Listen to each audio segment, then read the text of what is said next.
the Taming of the Shrew. And I'll just, I guess we'll be getting ready to get started. If just a quick reminder, it's like turn off your video and mute yourself when you're not in the scene, and we'll just introduce people before you begin, and then just have fun with it. So welcome and enjoy. And yeah, I can just. Okay, good. You're a panelist. Great. So let me just welcome to the Instant Shakespeare Company, and we're doing Taming of the Shrew. And let's just introduce each of the people here. Jennifer Finger. Hi, I'm playing Biondello, Grumio, and the second Servingman. Thank you. And Mary Lou. Yes, I'm playing the widow and Lucentio. Okay, and David Cedar. Hello, I'm playing Gremio, the Lord in the induction, and Phillip, the servant. And Ben. Bennett Pologe, I am Hortensio, Servingman 3, page 2, no lines, messenger Nicholas Nick, SP, Pedant. Okay, and Kait. Hi, I'm Kait Nicolle Schuck Mitchell. I'm playing Lucentio. And Jennifer Hill.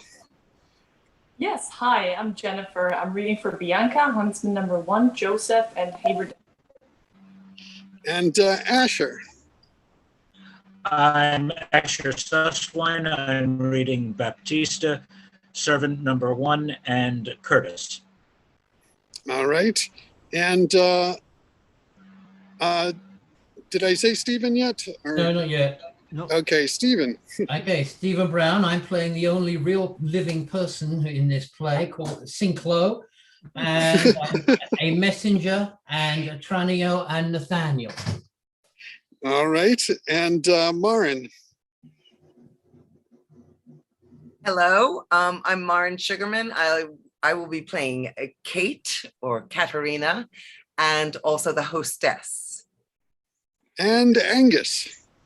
Angus Hepburn, zooming in from London, doing Petruchio and Cristoforo Sly, the beggar.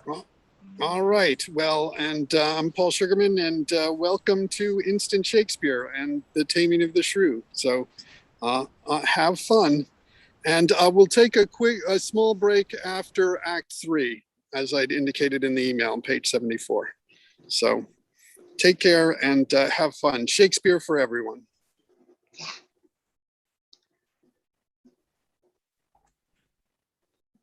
I'll feed you in faith.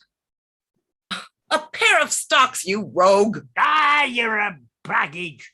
The Slys are no rogues. Look in the chronicles. We came in with Richard Conqueror. Therefore, pocus palabras, let the world slide. You will not pay for the glasses you have burst? Oh, no, not a denier. Go by St. Geronime, go to thy cold bed and warm thee. I know my remedy. I must go fetch the head borough. Oh, third or fourth or fifth borough. I'll answer him by law. I'll not budge an inch, boy. Let him come, and kindly. Huntsman, I charge thee tender well my hounds. Brack Merriman, the poor Curtis embossed, and couple Clowder with the deep-mouthed Brack. Trust on that boy, how Silver made it good at the hedge corner in the coldest fault. I would not lose the dog for 20 pounds. Why, Bellman is as good as he, my lord. He cried upon it at the merest loss, and twice today picked up the dullest scent. Trust me, I take him for the better dog. Thou art a fool. If Echo were as fleet, I would esteem him worth a dozen such. But sup them well, and look unto them all. Tomorrow I intend to hunt again. I will, my lord. What's here? One dead or drunk? See, doth he breathe?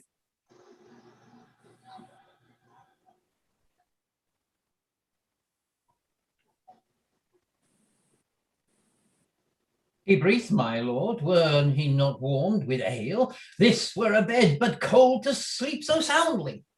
Monstrous beast, how like a swine he lies. Grim death, how foul and loathsome is thine image.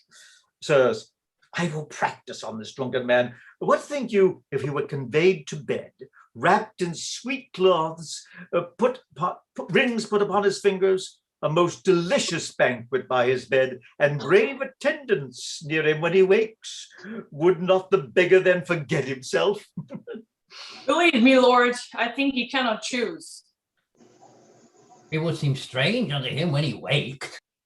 Even as a flattering dream or worthless fancy, then take him up and manage well the jest. Carry him gently to my fairest chamber and hang it round with all my wanton pictures. Balm his foul head in warm distilled waters and burn sweet wood to make the lodging sweet. Procure me music ready when he wakes to make a dulcet and a heavenly sound. And if he chance to speak, be ready straight, and with a low submissive reverence say, "What is it your honor will command?" Let one attend him with a silver basin full of rose water, and bestrew it with flowers. Another bear the ewer, a third a diaper, and say, "Will please your lordship cool your hands?" Someone be ready with a costly suit, and ask him what apparel he will wear. Another tell him of his hounds and horse, and that his lady mourns at his disease. Persuade him that he hath been lunatic, and when he says he is, say that he dreams, for he is nothing but a mighty lord. This do, and do it kindly, gentle sirs. It will be pastime passing excellent, if it be husbanded with modesty. My lord, I warn you we will play our part, as he shall think by our true diligence. He's no less than what we say he is. Take him up gently, and to bed with him, and each one to his office when he wakes. Sirrah, go see what trumpet 'tis that sounds. Belike some noble gentleman that means travelling some journey to repose him here. How now, who is it? It please your honor, players that offer service to your lordship. Bid them come near. Now, fellows, you are welcome. Thank you, Your Honor. Thank you. Do you intend to stay with me tonight? So please your lordship to accept our duty. With all my heart. This fellow I remembers, since once he played a farmer's eldest son. 'Twas where you wooed the gentlewoman so well. I have forgot your name, but sure that part was aptly fitted and naturally performed. I think 'twas Soto that your honor means. 'Tis very true. Thou didst it excellent. Well, you are come to me in happy time, the rather for I have some sport in hand, wherein your cunning can assist me much. There is a lord will hear you play tonight, but I am doubtful of your modesties, least over-eyeing of his odd behavior, for yet his honor never heard a play. You break into some merry passion, and so offend him. But I tell you, sirs, if you should smile, he grows impatient. For you know, my lord, we can contain ourselves, were he the veriest antic to the world. Go, sir, take them to the buttery, and give them friendly welcome, every one. Let them want nothing that my house affords. Sirrah, go you to Bartholomew, my page, and see him dressed in all suits like a lady. That done, conduct him to the drunkard's chamber, and call him madam, do him obeisance. Tell him from me that as he will win my love, he bear himself with honorable action, such as he hath observed in noble ladies unto their lords. By them accomplish it. Such duty to the drunkard let him do, with soft low tongue and lowly courtesy, and say, "What is your honor will command, wherein your lady and your humble wife may show her duty and make known her love." And then, with kind embracements, tempting kisses, and with declining head into his bosom, bid him share tears as being overjoyed to see her noble lord restored to health, who for this 7 years hath esteemed him no better than a poor and loathsome beggar. And if the boy have not a woman's gift to rain a shower of command tears.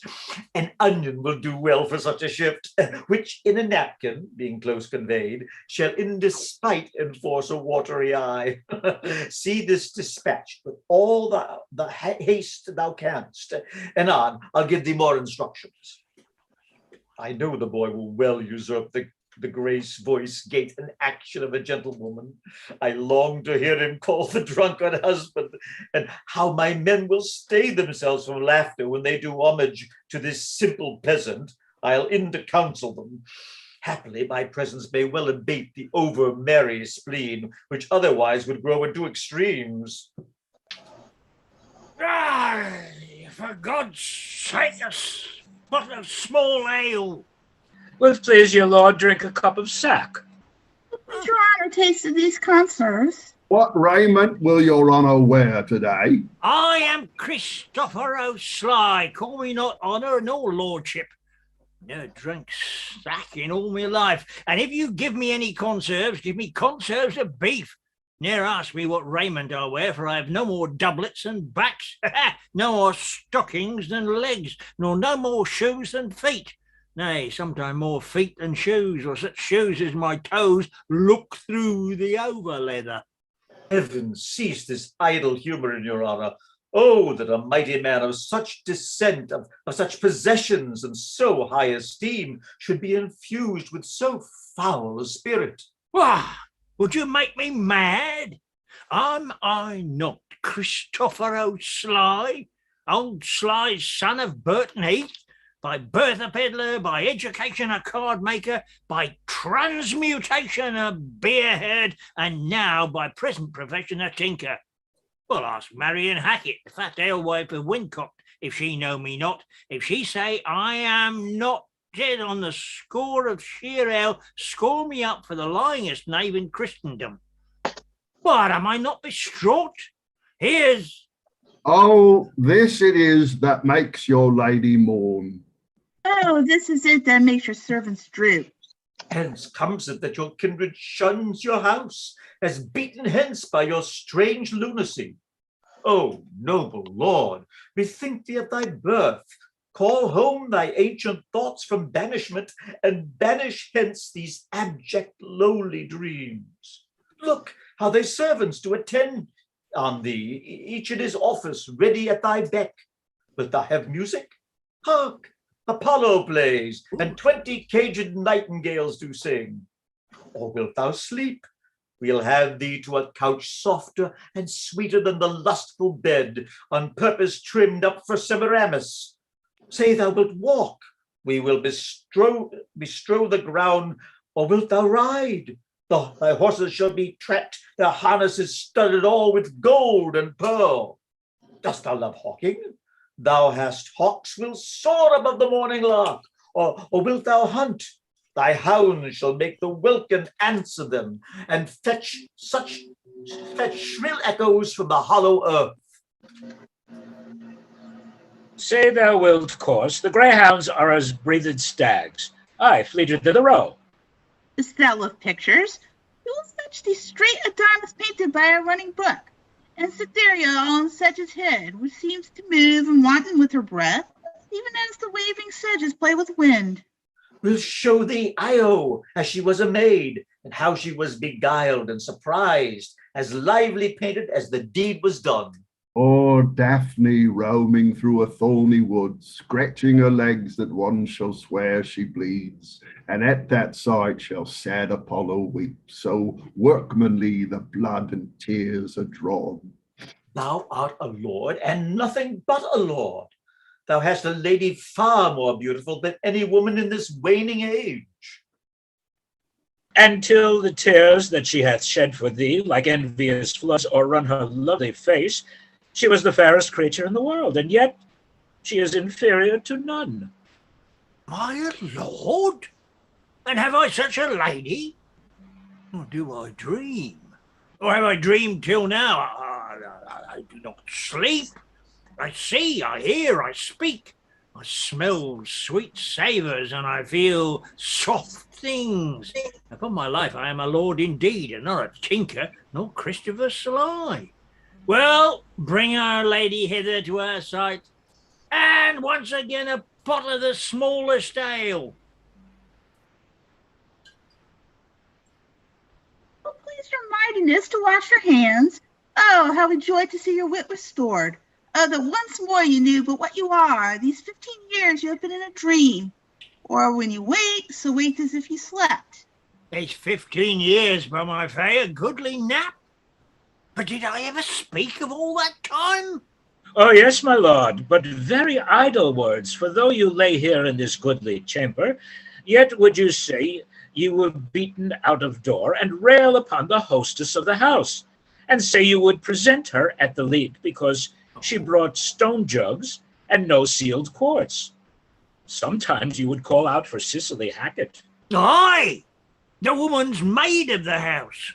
Why, sir, you know no house, nor such maid, nor no such men as you have reckoned up, as Stephen Sly and the old John Naps of Greece, and Peter Turf, and Henry Pimpernel, and 20 more such names as men as these, which never were, nor no man ever saw. Oh, now, Lord be thanked for my good amends. Amen. Amen. Amen. I thank thee, thou shalt not lose by it.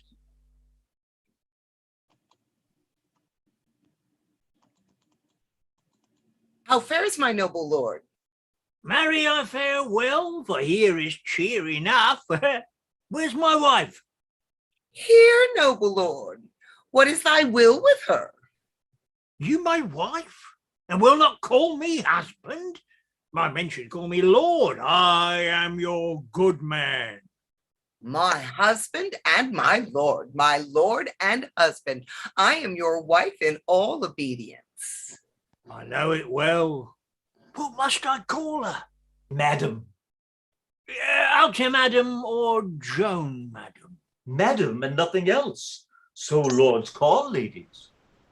Madam wife, they say that I have dreamt and slept above some 15 years or more. Aye, and the time seems 30 unto me, being all this time abandoned from your bed. Oh, 'tis much. Servants, leave me and her alone. Madam, undress you and come you now to bed. A thrice noble lord, let me entreat of you to pardon me yet for a night or two, or if not so, until the sun be set. For your physicians have expressly charged, in peril to incur your former malady, that I should yet absent me from your bed.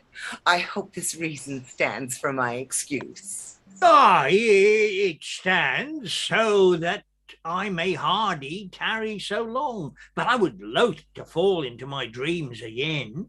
I will therefore tarry in despite of the flesh and the blood. Your honours, players hearing your amendment are come to play a pleasant comedy, for so your doctors hold it very meet, seeing too much sadness hath congealed your blood, and melancholy is the nurse of frenzy. Therefore they thought it good you hear a play, and flame your mind to mirth and merriment, which bars 1,000 harms and lengthens life. Oh, marry, I will let them play. It is not a commentary, a Christmas gambol, or a tumbling trick. No, my good lord, it is more pleasing stuff. What, household stuff? It is a kind of history. Well, we'll see it. Come, madam wife, sit by my side, and let the world slip. We shall ne'er be younger.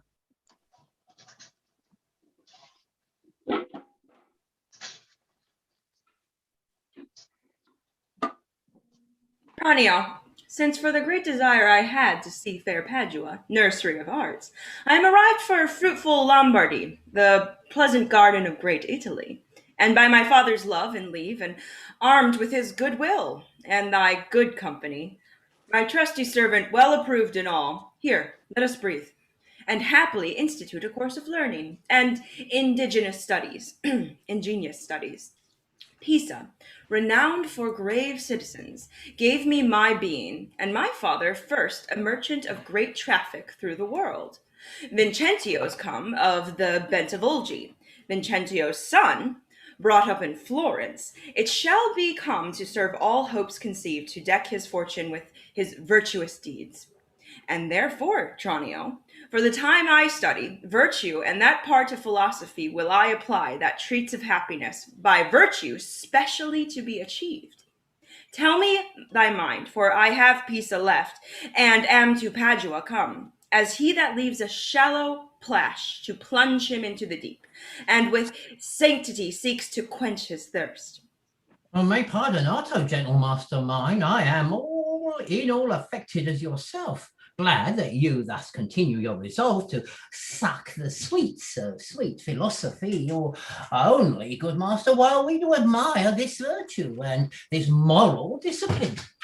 Let's be no stoics, no stocks, I pray, or so devote to Aristotle's checks as Ovid, be an outcast quite abjured.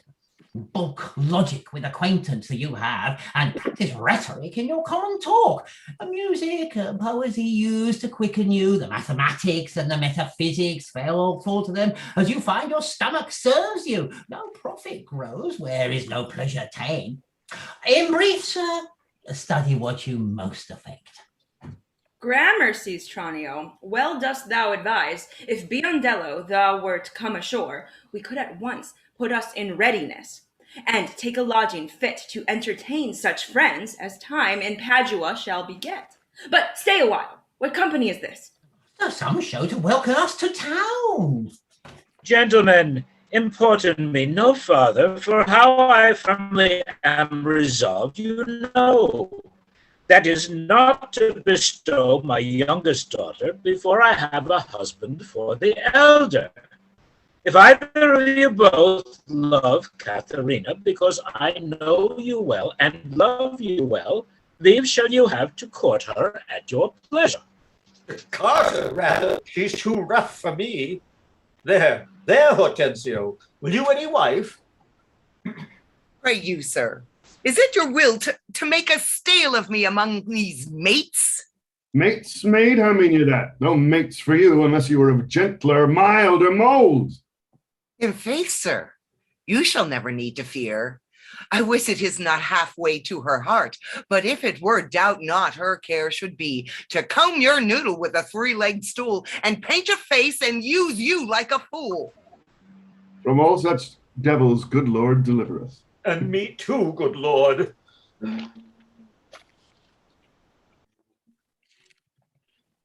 Hushmasters, here's some good pastime towards that wench is stark mad or wonderful frolic.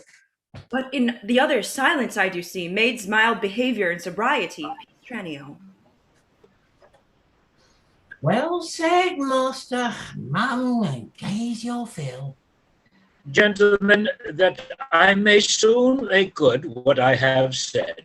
Bianca, get you in, and let it not displease thee, good Bianca, for I will love thee nevertheless, my girl.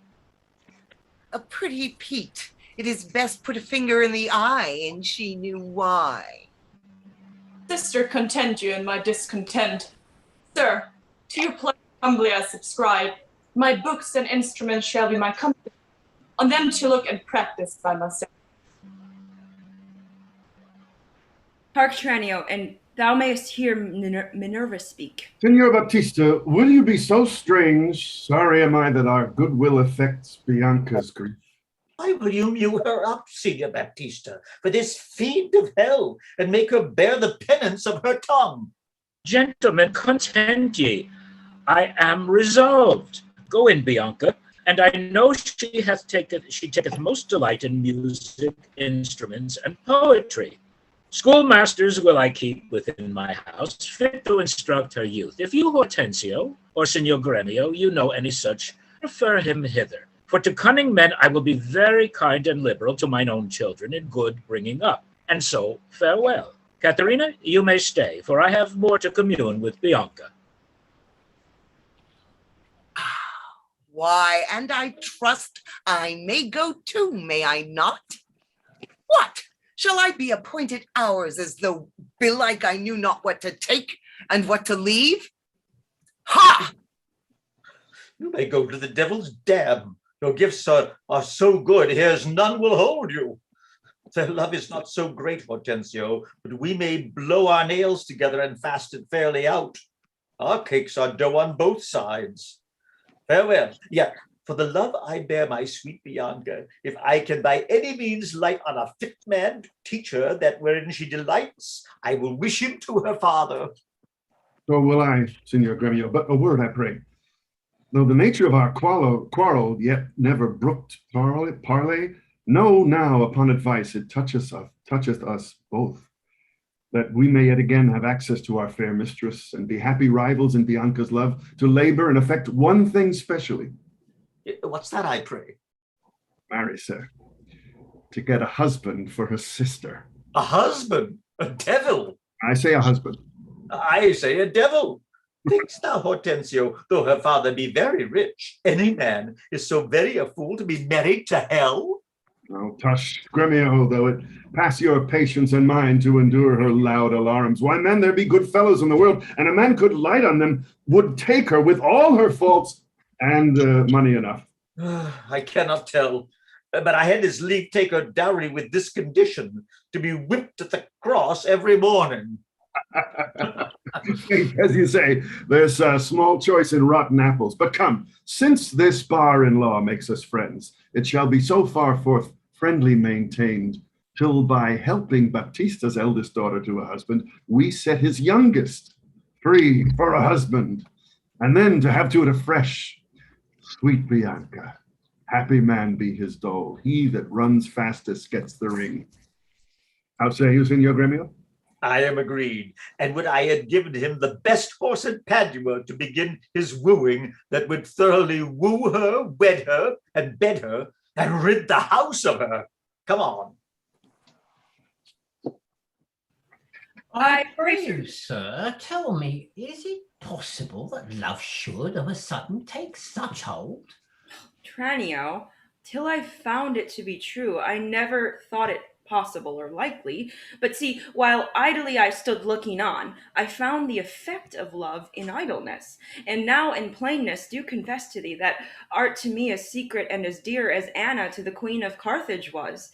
Tranio, I burn, I pine, I perish, Tranio, if I achieve not this young modest girl. Counsel me, Tranio, for I know thou canst. Assist me, Tranio, for I know thou wilt. Master, it is no time to chide you now. Affection is not rated from the art. If love have touched you, naught remains but so. Ready-made tam quam queas minimo.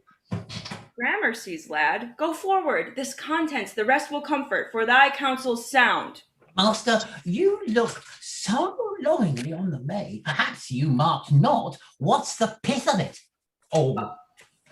Oh yes, I saw sweet beauty in her face, such as the daughter of Agnor had, that made great Jove humble him on her hand, when he, with his knees, he kissed the Cretan sound. Saw you no more? Marked you not how your sister began to scold and raise up such a storm that mortal ears might hardly endure the din? Tranio, I saw her coral lips to move, and with her breath she did perfume the air. Sacred and sweet was all I saw in her. Oh, nay, then, 'tis time to stir him from his trance. I pray you, awake, sir. If you love the maid, bend thoughts and wits to achieve her. Thus it stands. Her elder sister is so cursed and shrewd that till the father rid his hand of her, master your love must live a maid at home. And therefore has he closely mewed her up, because she will not be annoyed with suitors. Tranio, what a cruel father's he! But art thou not advised? He took some care to get her cunning schoolmasters to instruct her. I marry am, sir, and I know 'tis plotted. I have it, Tranio. Master, for my hand, both our inventions meet and jump in one. Tell me thine first.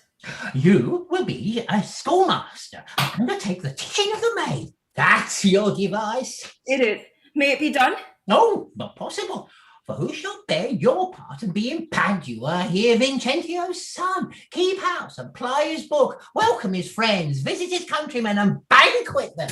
Basta, content thee, for I have it full. We have not yet been seen in any house, nor can we be distinguished by our faces for man or master. Then it follows thus: thou shalt be master, Tranio, in my stead. Keep house and port and servants, as I should.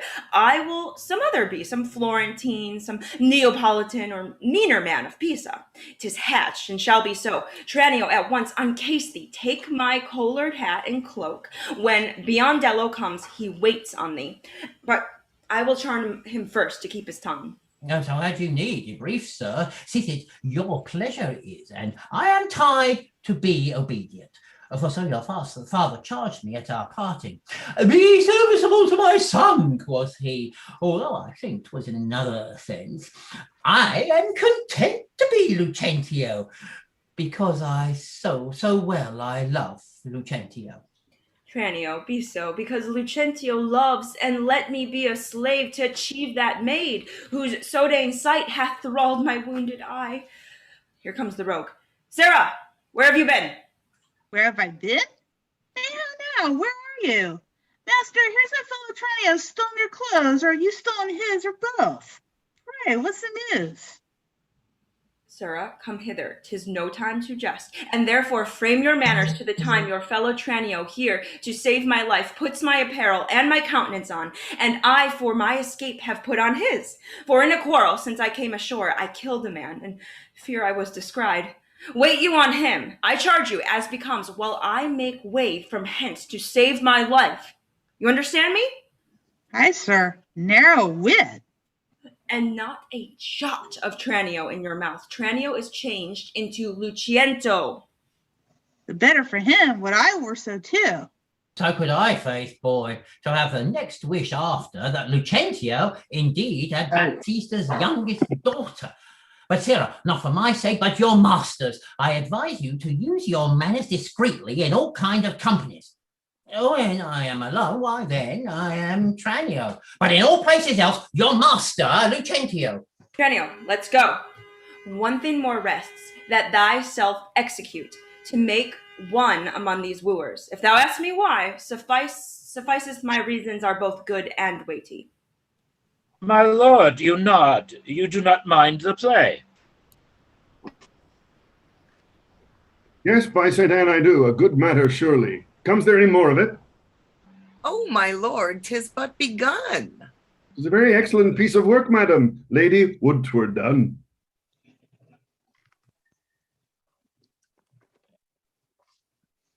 Verona, for a while I take my leave to see my friends in Padua, but of all my best beloved and approved friend Hortensio, and I trow this is his house. Here, Sir Grumio, knock, I say.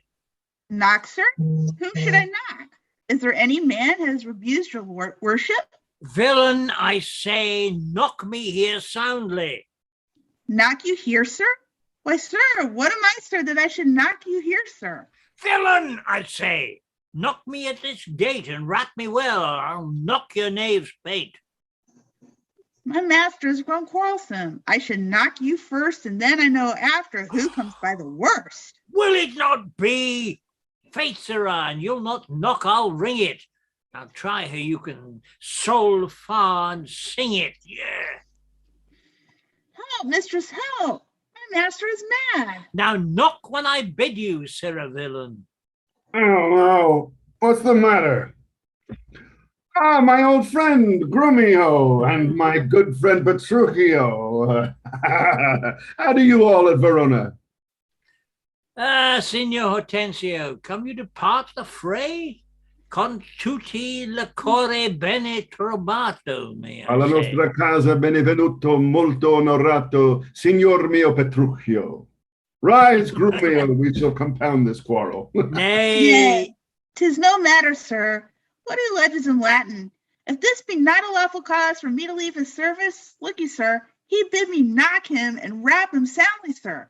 Well, was it fit for a servant to use his master so, being perhaps, for aught I see, 2 and 30 a peep out?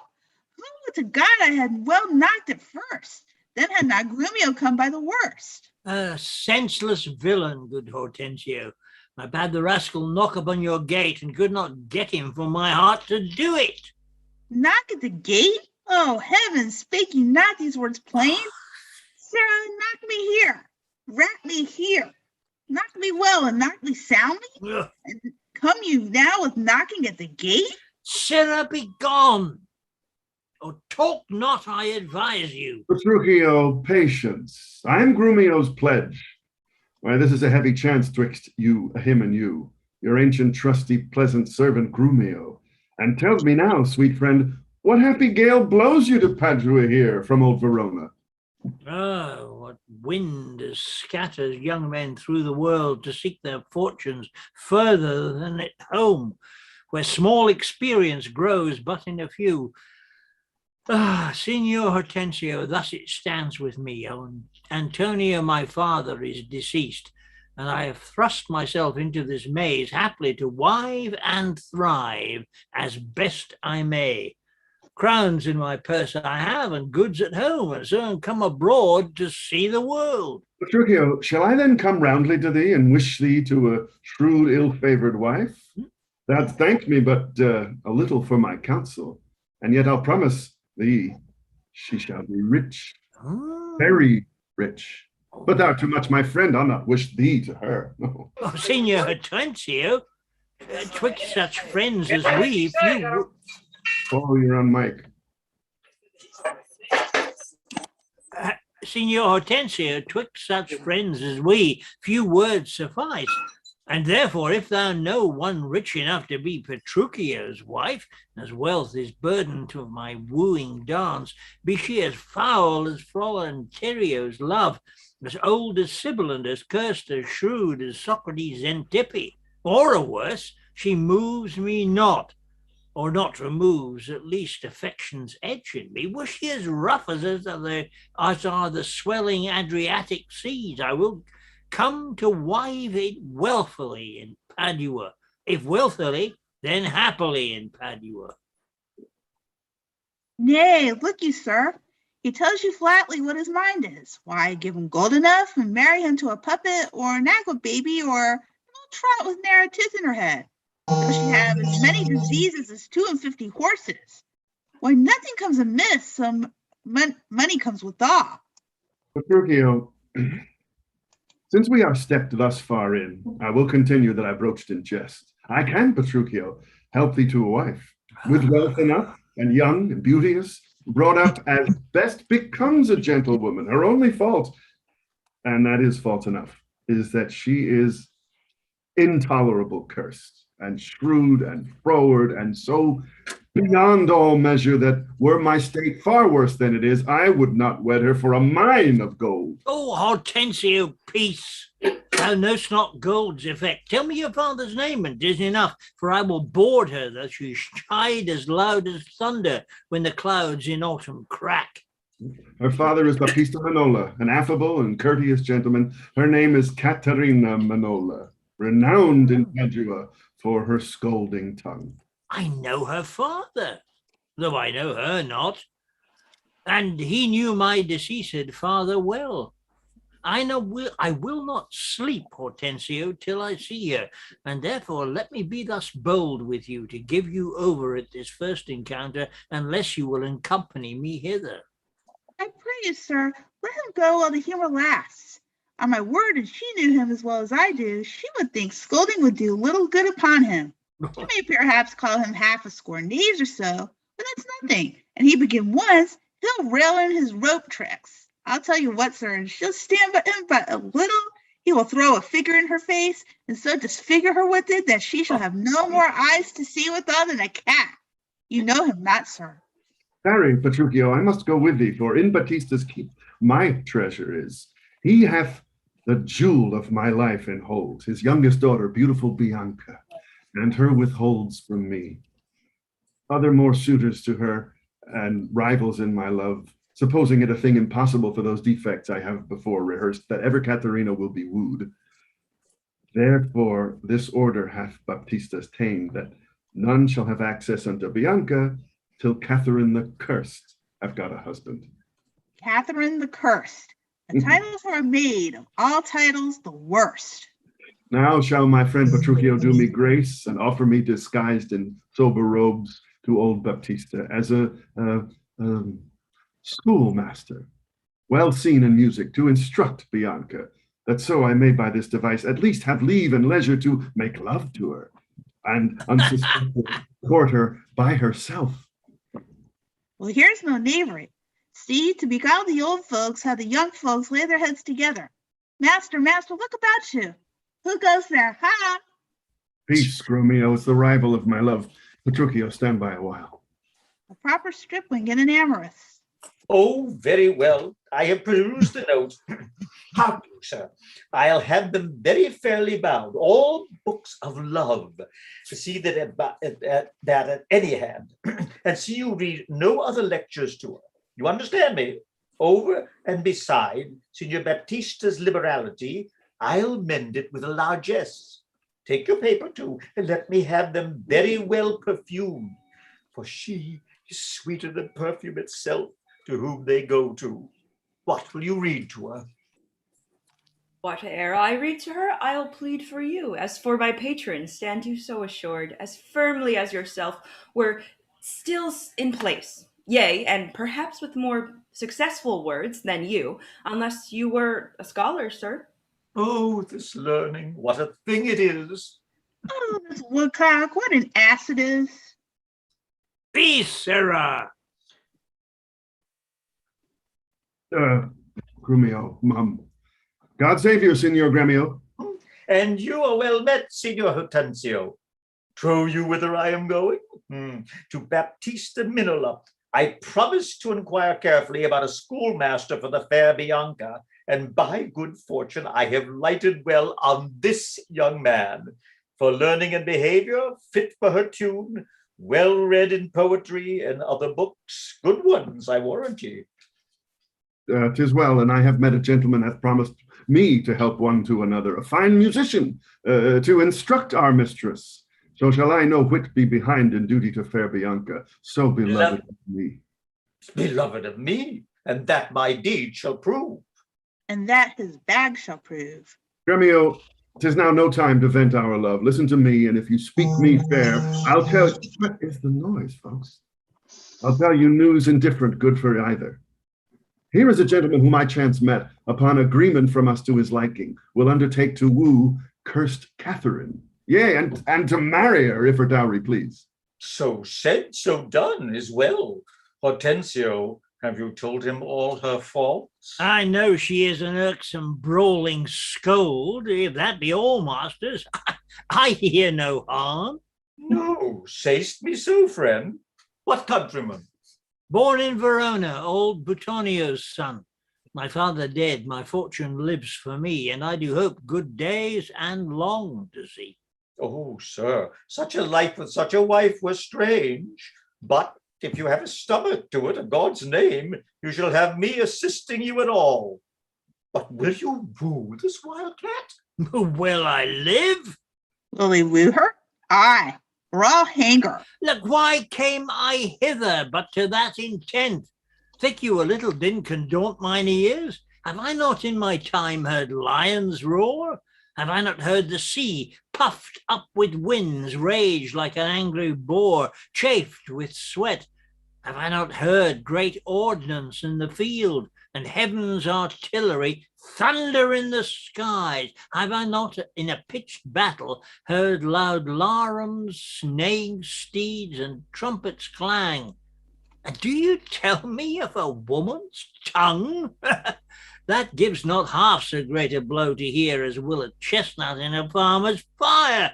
Tush, tush! Fear boys with bugs.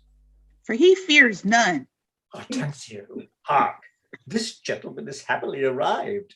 My mind presumes me for his own good and yours. I promised we would be contributors and bear his charge of wooing whatsoe'er.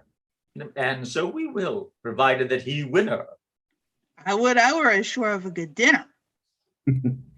Gentlemen, God save you. If I may be bold, tell me, I beseech you, which is the readiest way to the house of Signor Baptista Minola? He that has the two fair daughters, is he that you mean? Even he, Biondello. Hark you, sir, you mean not her to... Perhaps him and her, sir. What have you to do? Not her that chide, sir, at any hand, I pray. I love no chiders, sir. Biondello, let's away. Well begun, Tranio.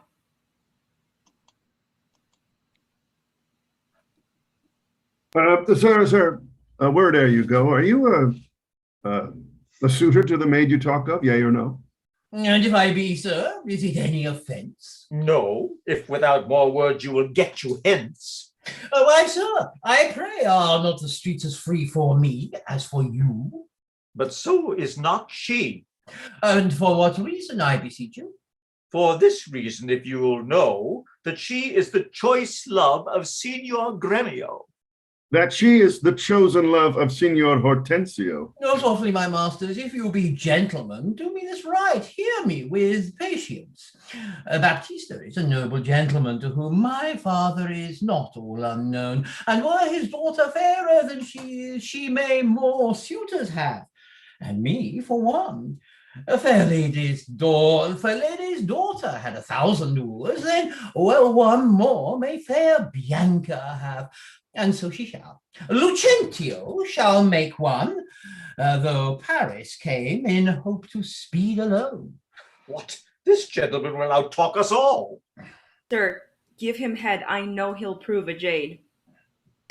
Hortensio, to what end are all these words?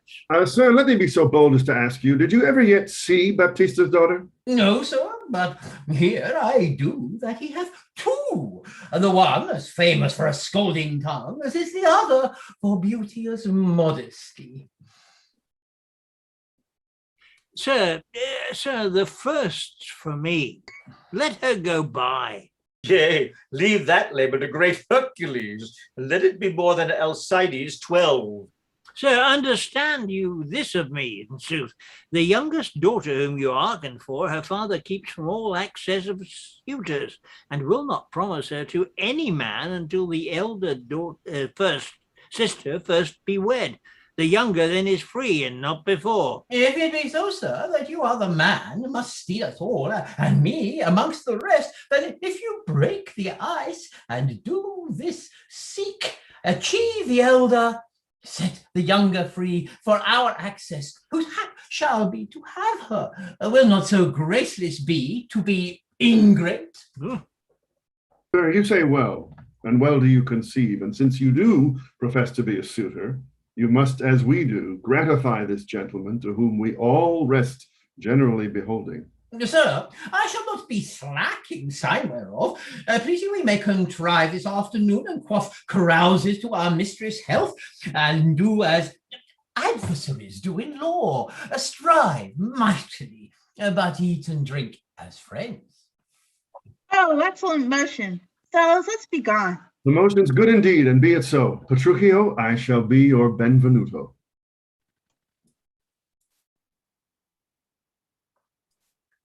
Good sister, wrong me not, nor wrong yourself. To make a bondmaid and a slave of me, that I disdain. But for these other goods, unbind my hands. I'll pull them off myself, yea, all my raiment to my petticoat, or what you will command me will I do. So well I know my duty to my elders. Of all thy suitors, here I charge thee tell, whom thou lovest best, see thou dissemble not. Believe me, sister, of all the men alive, I never yet beheld that special face, which I could fancy more than any other. Minion, thou liest. Is not Hortensio? If you affect him, sister, here I swear, I'll plead for you myself, but you shall have him. Then belike you fancy riches more. You will have Gremio to keep you fair. Is it for him you do envy me so? Nay, then you jest, and now I well perceive, you have but jested with me all this while. I prithee, sister Kait, untie my hands. If that be jest, then all the rest was so. Why, how now, dame? Whence grows this insolence? Bianca, stand aside. Poor girl, she weeps. Go, ply thy needle, meddle not with her, for shame, thou hilding of a devilish spirit. Why dost thou wrong her, that did ne'er wrong thee? When did she cross thee with a bitter word? Her silence flouts me, and I'll be revenged. What, in my sight? Bianca, get thee in. What? Will you not suffer me? Nay, now I see. She is your treasure. She must have a husband. I must dance barefoot on her wedding day, and for your love to her lead apes in hell. Talk not to me. I will go sit and weep till I can find occasion of revenge. Was ever gentleman thus grieved as I? But who comes here? Good morrow, neighbor Baptista. Good morrow, neighbor Gremio. God save you, gentlemen. And you, good sir. Pray, have you not a daughter called Caterina, favoured and virtuous? I have a daughter, sir, called Caterina. You are too blunt. Go to it orderly. You wrong me, Signor Grumio. Give me leave. I am a gentleman of Verona, sir, that hearing of her beauty and her wit, her affability and bashful modesty, her wondrous qualities and mild behaviour, am bold to show myself a forward guest within your house, to make mine eye the witness of that report which I have so oft have heard. And for an entrance to my entertainment, I do present you with a man of mine, cunning in music, the mathematics, to instruct her fully in those sciences, whereof I know she is not ignorant. Accept of him, or else you do me wrong. His name is Letitio, and born in Mantua. You're welcome, sir, and he for your good sake. But for my daughter Catherine, this I know. She is not for your turn, the more my grief. Oh, I see you do not mean to part with her, or else you do not like my company. Mistake me not. I speak but as I find. Whence are you, sir? What may I call your name? Petruchio is my name, Antonio's son, a man you know, well known throughout all Italy. I know him well. You are welcome for his sake. Saving your tale, Petruchio, I pray let us that our poor petitioners speak too. Beccari, you are marvellous forward. Oh, pardon me, Signor Grumio, I would fain be doing. I doubt it not, sir, but you will curse your wooing neighbours. This is a gift very grateful, I am sure of it, to express the like kindness myself, that have been more kindly beholden to you than any. Freely give unto this young scholar that hath been long studying at Rheims, as cunning in Greek, Latin, and other languages, as the other in music and mathematics. His name is Cambio. Pray accept his service. 1,000 thanks, Signor Gremio. Welcome, good Cambio. But, gentle sir, methinks you walk like a stranger. May I be so bold to know the cause of your coming? Pardon me, sir, the boldness is mine own, that being a stranger in this city here, do make myself a suitor to your daughter, unto Bianca, fair and virtuous. Nor is your firm resolve unknown to me in the preferment of the eldest sister. This liberty is all that I request, that upon the knowledge of my parentage I may have welcome amongst the rest that woo, and free access and favour to the rest. And toward the education of your daughters, I here bestow a simple instrument, and this small packet of Greek and Latin books. If you accept them, then their worth is great. Lucentio is your name. Of whence, I pray? Of Pisa, sir, son to Vincentio. A mighty man of Pisa by report. I know him well. You are very welcome, sir. Take you the lute, and you the set of books. You shall go see your pupils presently. All are within. Sirrah, lead these gentlemen to my daughters, and tell them both these are their tutors. Bid them use them well. We will walk a little in the orchard, and then to dinner. You are passing welcome, and so I pray you all to think yourselves. Signor Baptista, my business asketh haste, and every day I cannot come to woo. You knew my father well, and in him me, left solely heir to all his lands and goods, which I have bettered rather than decreased. Then tell me, if I get your daughter's love, What dowry shall I have with her to wife? After my death, the 1/2 of my lands, and in possession 20,000 crowns. And for that dowry I'll assure her of her widowhood, if that be she survives me in all my lands and leases whatsoever. Let specialties be therefore drawn between us, that covenants may be kept on either hand. Aye, when the special thing is well obtained, that is, her love, for that is all in all. Oh, why? That is nothing. For I tell you, Father, I am as peremptory as she proud-minded, and where two raging fires meet together, they do consume the thing that feeds their fury. Through the little fire grows great with little wind, yet extreme gusts will blow out fire and all. So I to her, and so she yields to me, for I am rough, and woo not like a babe. Well mayst thou woo, and happy be thy speed, but be thou armed for some unhappy words. I to the proof, as mountains are for winds that shakes not, though they blow peremptorily. With these, you gut plucker!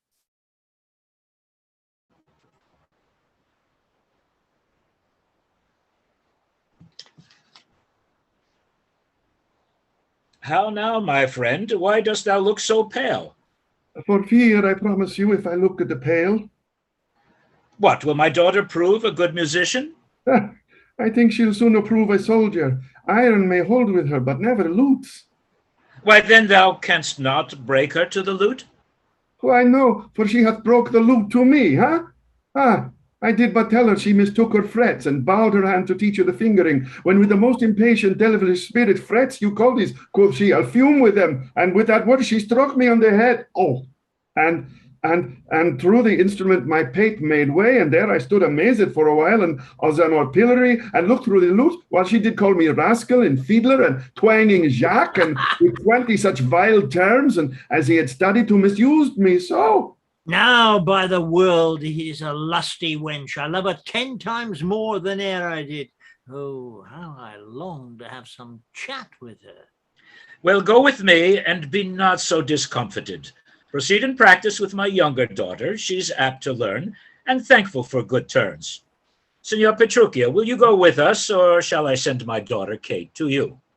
I pray you do. I'll attend her here, and woo her with some spirit when she comes. Say that she rail, why then I'll tell her plain she sings as sweetly as a nightingale. Say that she frown, I'll say she looks as clear as morning roses newly washed with dew. Say she be mute and will not speak a word, that I'll commend her volubility. And say she after has piercing eloquence, if she do bid me back, I'll give her thanks, as though she bid me stay by her a week.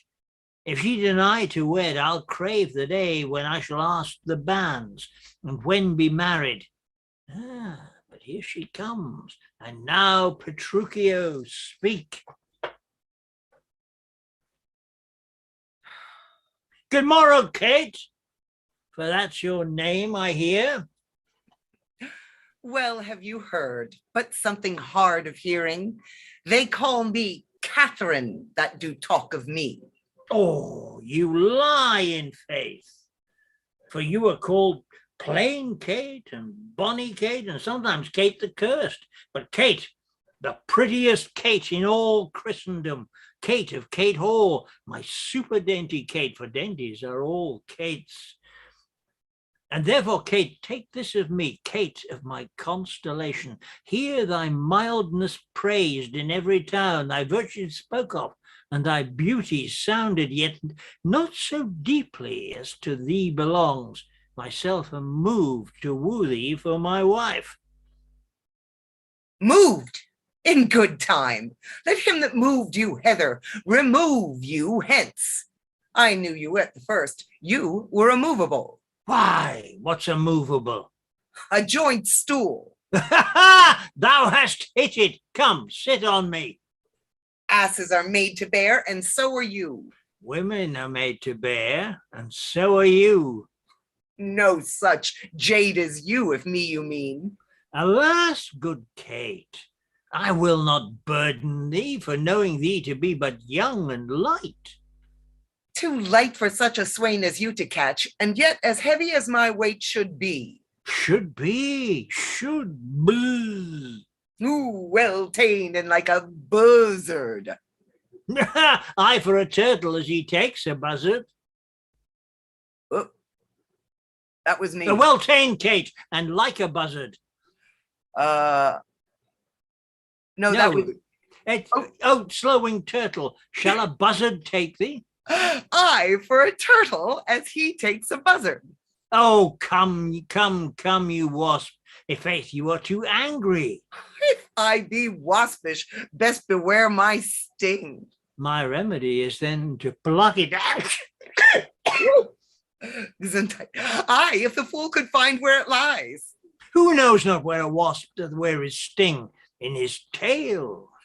In his tongue? Whose tongue?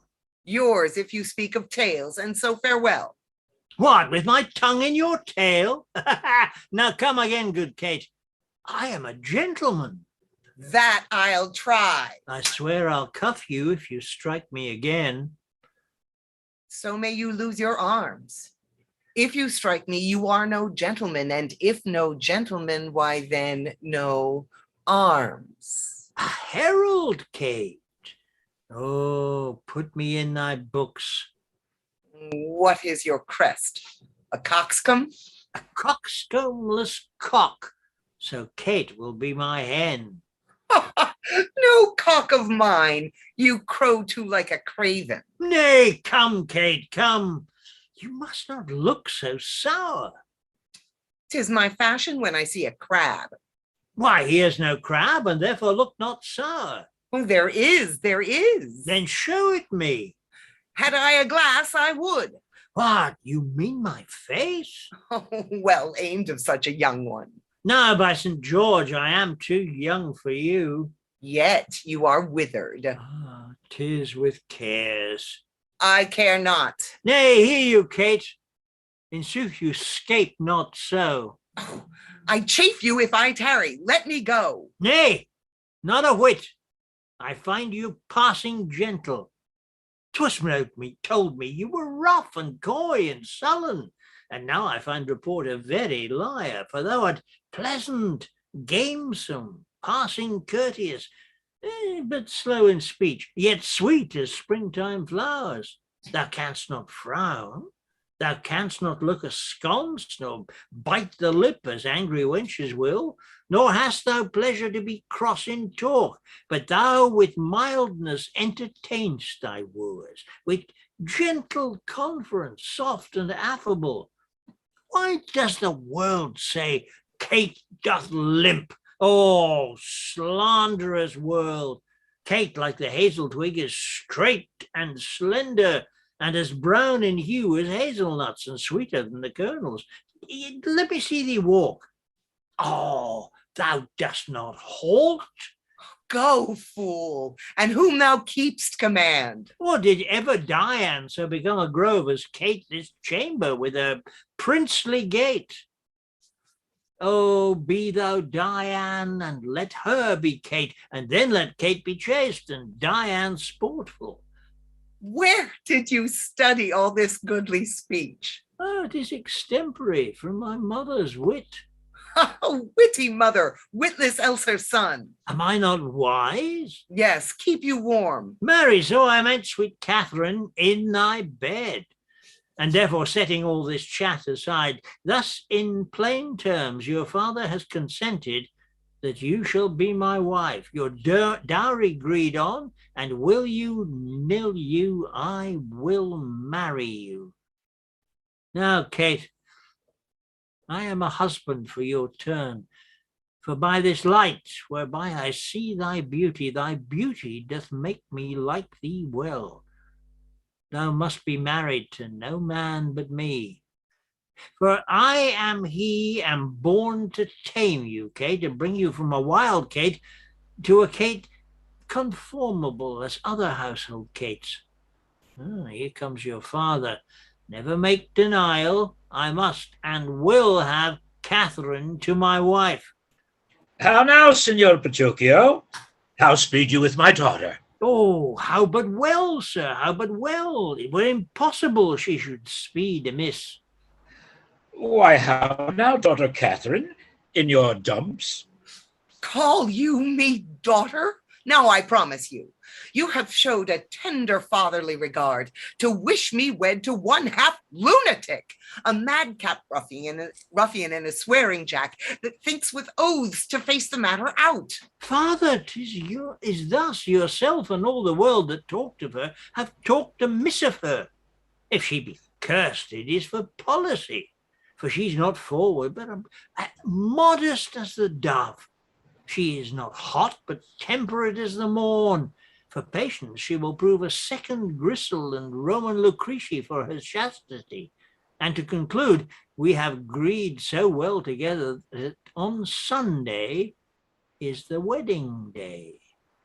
I'll see thee hanged on Sunday first. Hark, Petruchio, she says she'll see thee hanged first.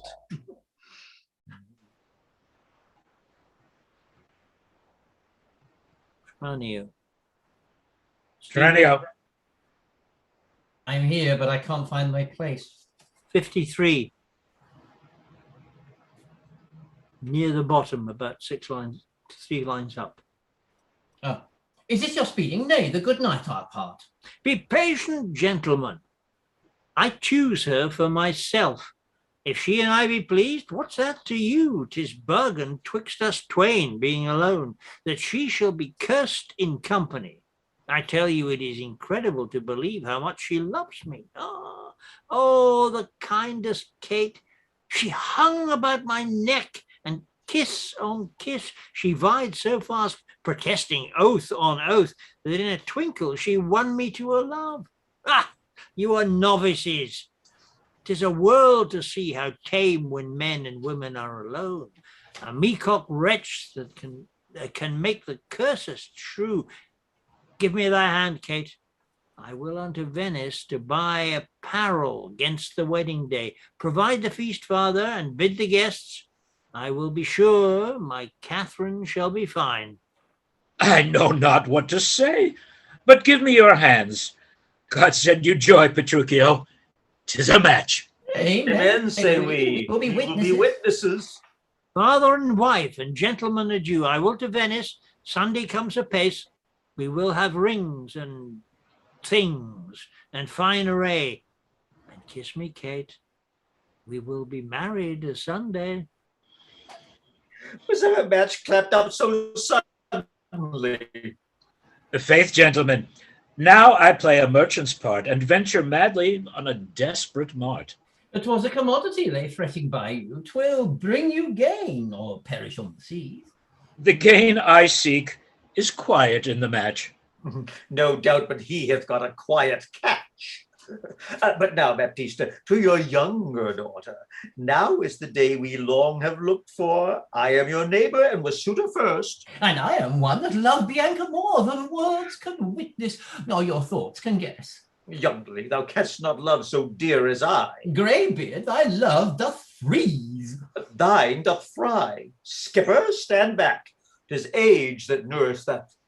But youth in ladies' eyes that flourisheth.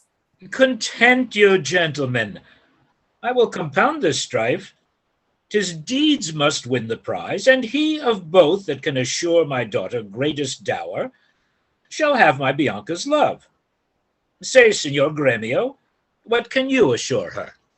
First, as you know, my house within the city is richly furnished with plate and gold, basins and ewers to lave her dainty hands. My hangings all of Tyrian tapestry, in ivory coffers I have stuffed my crowns.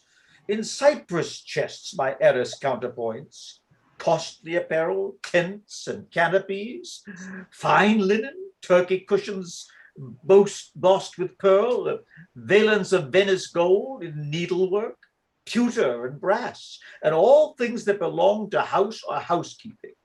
Then at my farm I have 100 milch kine to the pail, 60 fat oxen standing in my stalls, and all things answerable to this portion. Myself am struck in years, I must confess, and if I die tomorrow, this is her. If whilst I live, she will be only mine. That only came well in, sir. Listen to me. I am my father's heir and only son. If I may have your daughter to my wife, I'll leave her houses, 3 or 4 as good, within rich Pisa's walls as any one of old Signor Gremio has in Padua. And besides, the 2,000 ducats by the year of fruitful land, all which shall be her jointer. What have I pinched you, Signor Gremio? 2,000 ducats by the year of land. My land amounts not to so much in all. That she shall have. Besides, an argosy now that is lying in Marcellus' robe. What? Have I choked you with an argosy? Gremio, 'tis known my father hath no less than 3 great argosies, besides 2 galleasses and 12 tight galleys. These I will assure her, and twice as much whate'er thou offerest next. Nay, I have offered all. I have no more, and she can have no more than all I have. If you like me, she shall have me and mine. Why, then the maid is mine from all the world. By your firm promise, Gremio is outvied. I must confess your offer is the best, and let your father make her the assurance she is your own. Else, you must pardon me, if you should die before him, where's her dower? It's but a cavil. He is old, I young. And may not young men die as well as old? Well, gentlemen, I am thus resolved. On Sunday next, you know my daughter Catherine is to be married. Now on the Sunday following shall Bianca be bride to you, if you make this assurance. If not, to Signor Gremio. And so I take my leave, and thank you both. Adieu, good neighbor. Now, I fear thee not, sirrah, young gamester. Your father were a fool to give thee all, and in his waning age set foot under thy table. A tot, a toy. An old Italian fox is not so kind, my boy. A vengeance on your crafty withered hide, yet I have faced it with a card of 10. 'Tis in my head to do my master good. I see no reason but suppose Lucentio must get a father, called supposed Vincentio, and that's a wonder. Fathers commonly do get their children, but in this case of wooing, a child shall get a sire, if I fail not of my cunning.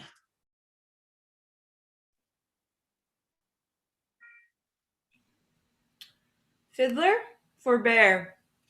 You grow too forward, sir. Have you so soon forgot the entertainment her sister Catherine welcomed you withal?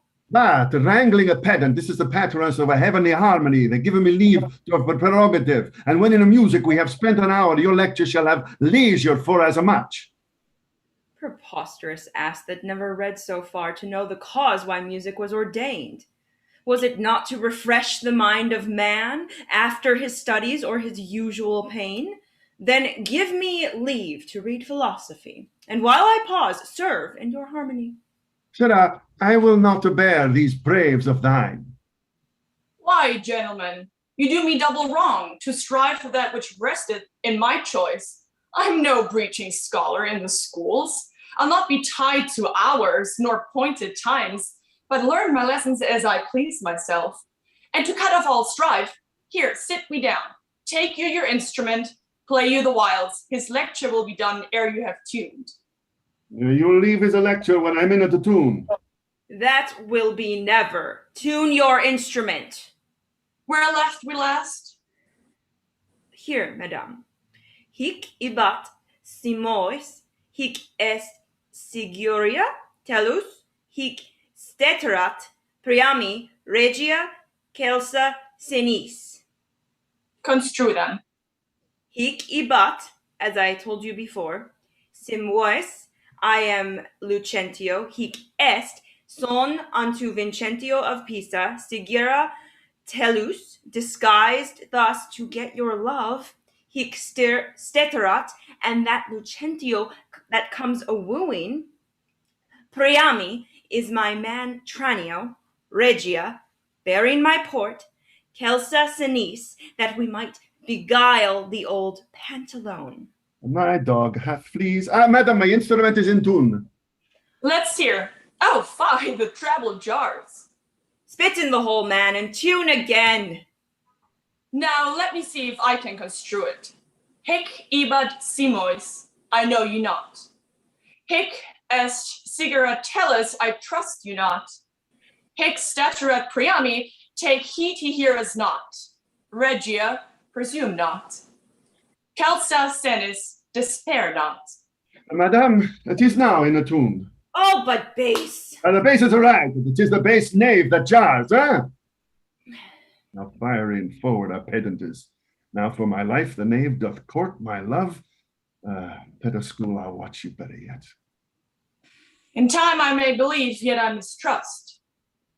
Mistrust it not, for sure Aeschines was Ajax called so from his grandfather. I must believe my master, else I promise you, I should be arguing still upon that doubt. But let it rest. Now Licio to you, good master, take it not unkindly, pray, that I have been thus pleasant with you both. You may go a walk. Give me leave a while. My lessons make no music in 3 parts. Are you so formal, sir? Well, I must wait and watch withal. For, but I be deceived, our fine musician groweth amorous. Madame, before you touch the instrument, to learn the order of my fingering, I must begin with the rudiments of the art, to teach you the gamut of a briefer sort, more pleasant, pithy, effectual than I've been taught by any of my trade. And there it is in my writing, fairly drawn. Why, I'm past my gamut long ago. Oh, you read the gamut of Hortensio? Gamut I am, the ground of all accords.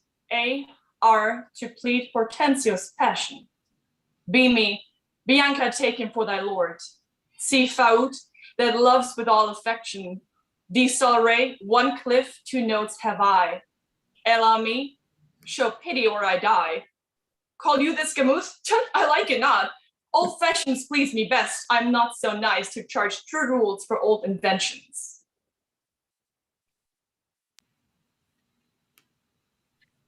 Mistress, your father prays you to leave your books and help to dress your sister's chamber up. You know tomorrow's the wedding day. Farewell, sweet masters both.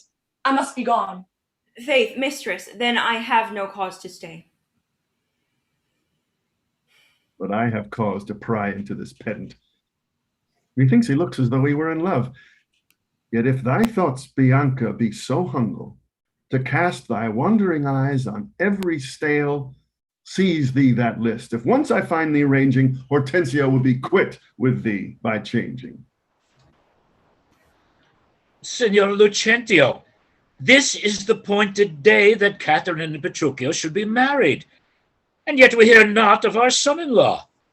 What will be said? What mockery will it be to want the bridegroom when the priest attends to speak the ceremonial rites of marriage? What says Lucentio to this shame of ours? Shame but mine. I must forsooth be forced to give my hand opposed against my heart unto a mad-brained rudesby full of spleen, who wooed in haste and means to wed at leisure. I told you, he was a frantic fool, hiding his bitter jests in blunt behavior, and to be noted for a merry man, he'll woo 1,000, point the day of marriage, make friends, invite, and proclaim the banns, yet never means to wed where he hath wooed. Now must the world point at poor Catherine and say, lo, there is mad Petruchio's wife. If it would please him, come and marry her. Patience. Good Catherine, and Baptista too. Upon my life, Petruchio means but well. Whatever fortune stays him from his word, though he be blunt, I know him passing wise. Though he be merry, yet withal he's honest. Would Catherine had never seen him, though. Go, girl. I cannot blame thee now to weep, for such an injury would vex a very saint, much more a shrew of impatient humor. Master, news and such news you never heard of. Is it new and old too? How may that be? Why is it not news to heard of Petruchio's coming? Is he come? Why, no, sir. What then? He is coming. When will he be here? When he stands where I am and sees you there. But say, what's to thine old news? Why, Petruchio is coming in a new hat and an old jerkin, a pair of old breeches thrice stirred, a pair of boots that have big candle cases, one buckle, another laced, an old rusty sword did out of the town armory with a broken hilt and chapless, with 2 broken points. His horse hipped with an old motty saddle and stirrups of no kindred. Besides, possessed with the glanders and like the Moses and shine, trouble with the lampas, infected with the fashions, full of windgalls, sped with spavins, ride with the yellows, past cure of the five, stark spoiled with the staggers, not with the bots, weighed in the back and shoulder shotten, narrow leg before, with a half-check bit and a headstall of sheep's leather, which being restrained to keep him from stumbling has been often burst, and now is not repaired with knots, one girth 6 times pieced, and a woman's crupper of velour, and she had 2 letters for her name, fairly set down in studs, and here and there a piece was pack thread. Who comes with him? Oh, sir, his lackey, for all the world in comparison like the horse, with the linen stock on one leg and a kersey boot hose on the other, girded with a red and blue list, an old hat and the humor of 40 fancies pricked with for a feather, a monster, a very monster in apparel, and not like a Christian footboy or a gentleman's lackey. Some odd humour pricks him to this fashion, yet oftentimes he goes but mean apparelled. I am glad he's come, howsoe'er he comes. Why, sir, he comes not. Didst thou not say he comes? Who, that Petruchio came? Aye, that Petruchio came. No, sir, I say his horse comes with him on his back. Why, that's all one. Nay, by St. Jamie, I hold you a penny. A horse and a man is more than one, and yet not many.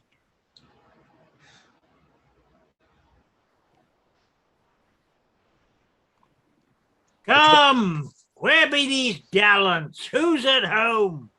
You are welcome, sir. Yes, yet I come not well. And yet you halt not. I'm not so well apparelled as I wish you were. Were it better, I should rush in this. But where is Kait? Where is my lovely bride? How does my father? Gentles, methinks you frown. And wherefore gaze this goodly company, as if they saw some wondrous monument, some comet or unusual prodigy? Why, sir, you know this is your wedding day. First were we sad, fearing you would not come. Now sadder that you come so unprovided. Ah. He doth his habit, shame to your estate. Fie, doth this habit, shame to your estate, and eyesore to our solemn festival. Now you tell us, on what occasion of import hath aught so long detained you from your wife, who sent you hither so unlike yourself? Oh, tedious it were to tell, and harsh to hear. Sufficeth, I am come to keep my word, though in some part enforced to digress, which at more leisure I will so excuse as you shall be well satisfied withal. Ah, but where is Kait? I stay too long from her. The morning wears. 'Tis time we were at church. See not your bride in these irreverent robes. Go to my chamber, put on clothes of mine. Not I, believe me. Thus I'll visit her. But thus I trust you will not marry her. Good sooth, even thus. Therefore had done with words. To me she's married, not unto my clothes. Could I repair with what she will wear in me, as I can change these poor accoutrements? 'Twere well for Kait, and better for myself. But what a fool am I to chat with you, when I should bid good morrow to my bride, and seal the title with a lovely kiss. He hath some meaning in his mad attire. We will persuade him, be it possible, to put on better ere he goes to church. I'll after him and see the event of this. But, sir, love concerneth us to add her father's liking, which to bring to pass, as before imparted to your worship, I am to get a man whate'er he be. It skills not much, we'll fit him to our tune, and he shall be Vincentio of Pisa, and make assurance here in Padua of greater sums than I have promised. So shall you quietly enjoy your hope, and marry sweet Bianca with consent.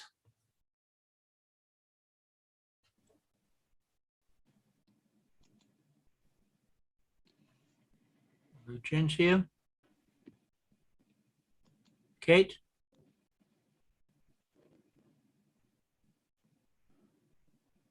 You muted. That my fellow schoolmaster doth watch Bianca step so narrowly. 'Twere good, methinks, to steal our marriage, which once performed. Let all the world say no, I'll keep mine own, despite all the world. That by degrees we mean to look into and watch our advantage in this business. We'll overreach the grey-beard Gremio, the narrow-prying father Nicolle, the quaint musician amorous Litio, all for my master's sake, Lucentio. Signor Gremio, come you from the church? As brilliantly as ere I came from school. And is the bride and bridegroom coming home? A bridegroom, say you? 'Tis a groom indeed, a grumbling groom, and that the girl shall find. Curster than she, why, 'tis impossible. Why, he's a devil, a very fiend. Why, she's a devil, the devil's dam. Tut, she's a lamb, a dove, a fool to him. I'll tell you, Sir Lucentio, when the priest should ask if Catherine should be his wife, "Aye, by Gog's wounds," quoth he, and swore so loud that all amazed that the priest let fall his book. And as he stooped again to take it up, this mad-brained bridegroom took him such a cuff that down fell priest and book and priest. "Now take them up," quoth he, "if any list." What said the wench when he rose again? Trembled and shook, for why, he stamped and swore as if the vicar meant to cozen him. But after many ceremonies done, he calls for wine. "A health," quoth he, as if he'd been aboard carousing to his mates after a storm. Quaffed off the muscadel and threw the sops all in the sexton's face, having no other reason but that his beard grew thin and hungerly, and he seemed to ask him sops as he was drinking. This time he took the bride about the neck and kissed her lips with such a clamorous smack that at the parting all the church did echo. And I, seeing this, came thence for very shame, and after me I know the rout is coming. Such a mad marriage never was before. Hark, hark, I hear the minstrels play. Gentlemen and friends, I thank you for your pains. I know you think to dine with me today, and having prepared great store of wedding cheer, but so it is my haste doth call me hence, and therefore here I mean to take my leave. Is't possible you will away tonight? I must away today before night come. Make it no wonder. If you knew my business, you would entreat me rather go than stay. And honest company, I thank you all that have beheld me give my way myself to this most patient, sweet, and virtuous wife.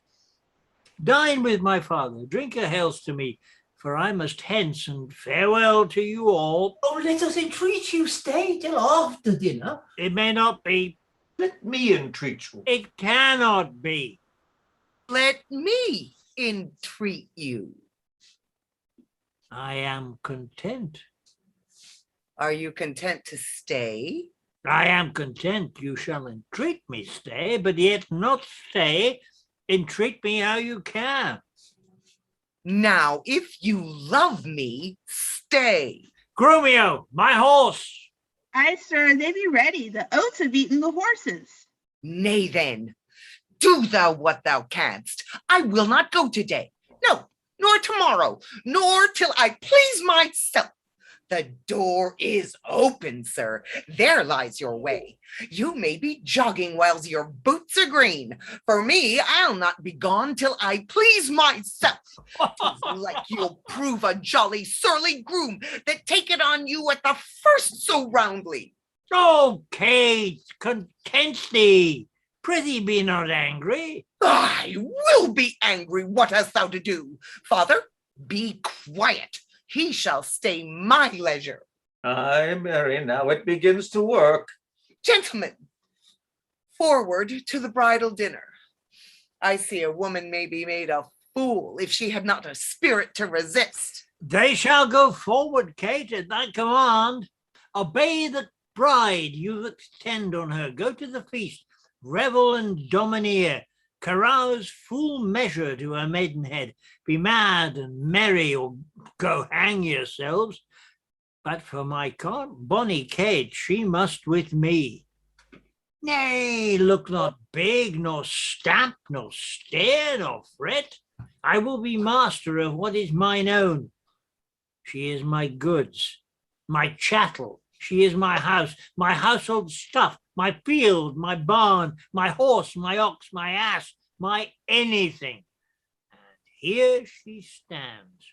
Touch her, whoever dare. I'll bring mine action on the proudest he that stops my way in patio. Grumio, draw forth thy weapon. We are beset with thieves.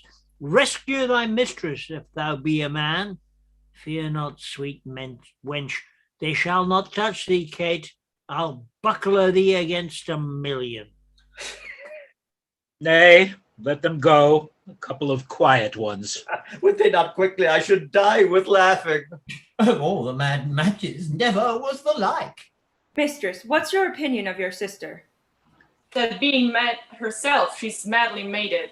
I warrant him, Petruchio is cated. Neighbors and friends, though bride and bridegroom wants for to supply the places at the table, you know there wants no junkets at the feast. Lucentio, you shall supply the bridegroom's place, and let Bianca take her sister's room. Shall sweet Bianca practice how to bride? She shall, Lucentio. Come, gentlemen, let's go.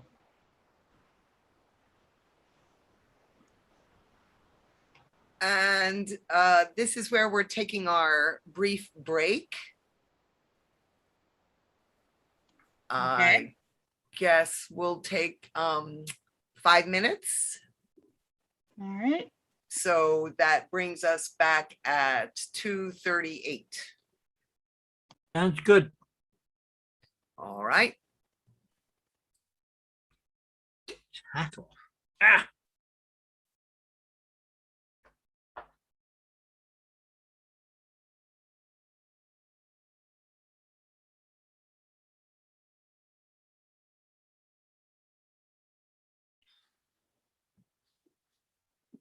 Thank you all. I'm enjoying listening to it. Sorry if my was making some of the noise in the background there, but I don't know why Zoom on my phone sometimes feels it needs to unmute itself. So my apologies. So I've got a lot of background noise here, so I'll probably go, but just want to let people know about our other things coming up. Next Saturday, we have Antony and Cleopatra at 1 o'clock. And then in the evening at 7:30, sorry, it is really noisy, we'll have Richard III. So just want to do that. And I should be getting out the season schedule for the rest of the season for September through the end of the year to all of you shortly. But that's what we've got coming up next week. So thank you all.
Hey, Maren.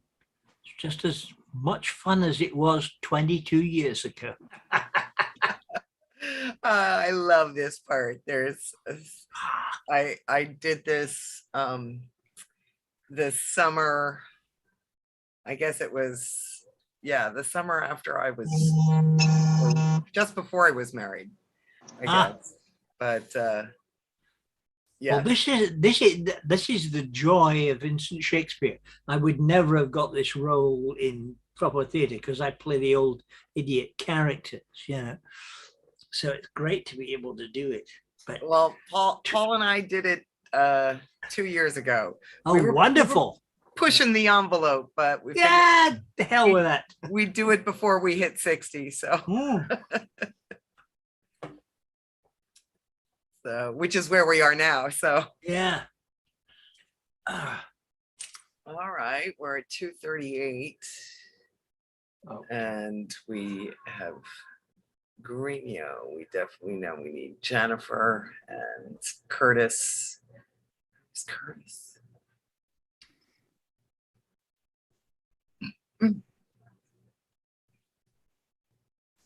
We've got Bianca and Kait. Yeah. All depends on how far the toilet is away, I think. Oh, is that? It all depends on how far away the toilet is. Yeah. All righty. Well, let me exit. And I'll leave you guys to we'll have okay. And there's Jennifer. Cool. Looks like we are back. So we are at the top of Act 4, Scene 1. Got this so thing I can't read my pages.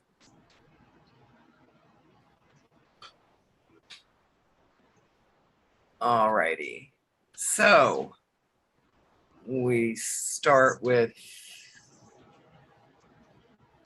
Grumio and then Curtis. All righty. So here we go. Second half of Taming of the Shrew, starting at Act 4, Scene 1. Enjoy.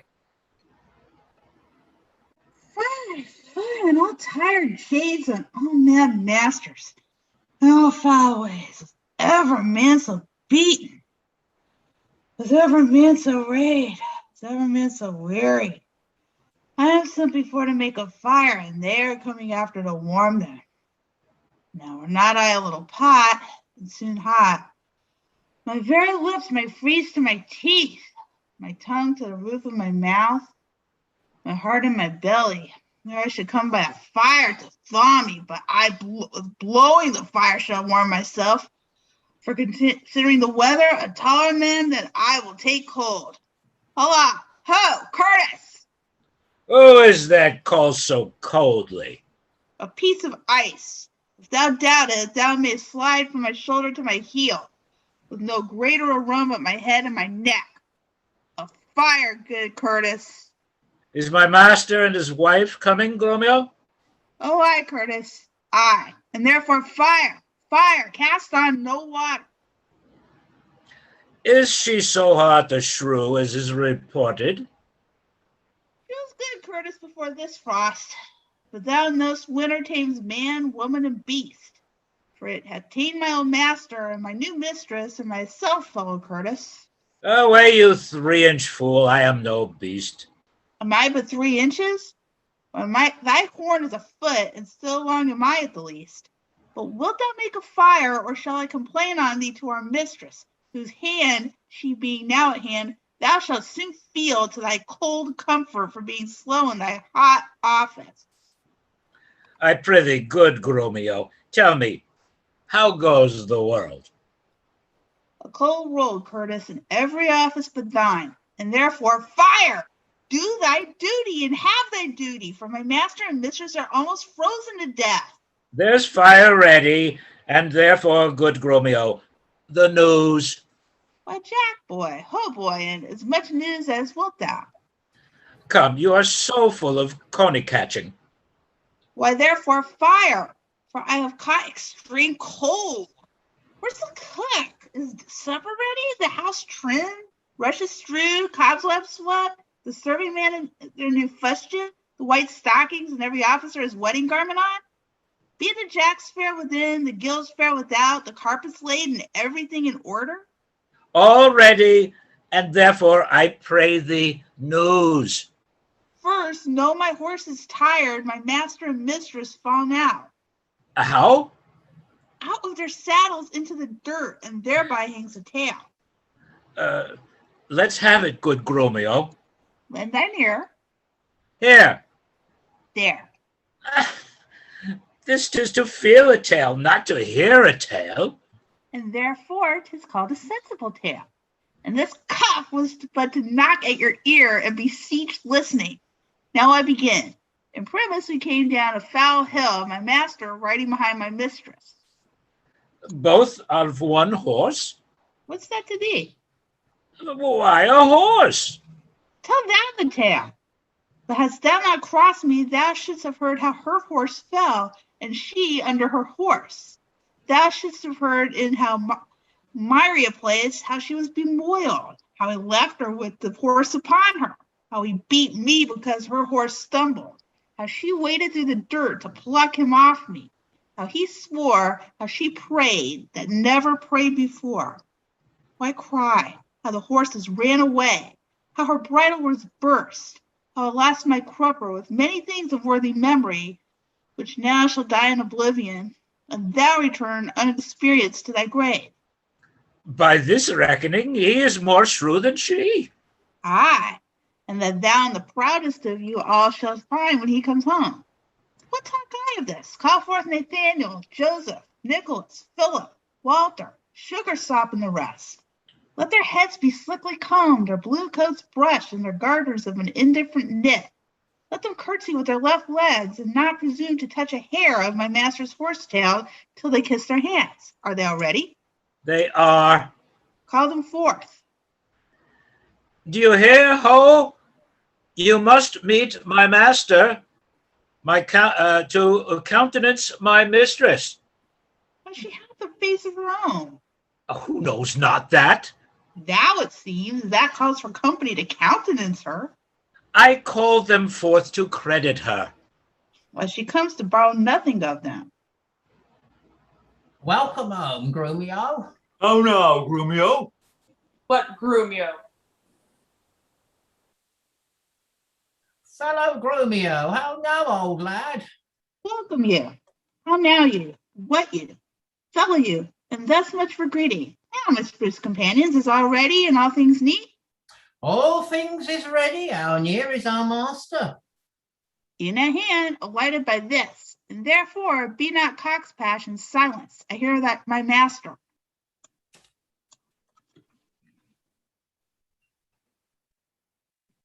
Petruchio. Where be these knaves? What, no man at door to hold my stirrup, nor to take my horse? Where's Nathaniel? Gregory? Phillip? Here, sir, here, sir. Here, sir, here, sir, here, sir, here, sir. You logger-headed and unpolished grooms, what? No attendance? No regard, no duty?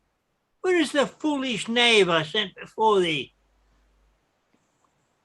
Here, sir, as foolish as I was before. Ah, you pitant swain, you horse and malnourished horse drug.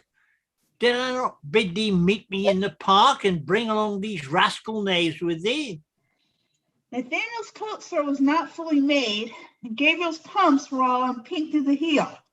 There was no leak to color Peter's hat, and Walter's dagger was not come from sheathing. There were none fine, but Adam, Rafe, and Gregory. The rest were ragged, old, and beggarly, yet, as they are, here are they come to meet you. Go, rascals, go and fetch my supper in. Where is the life that late I led? Where are those? Sit down, Kait. And welcome. Sound. Why, when I say, nay, good sweet Kait, be merry. Off with my boots, you rogues, you villains. When? It was the fire of the orders grey as he forth walked on his way. Out, you rogue, you pluck my foot awry. Take that, and mend the plucking of the other.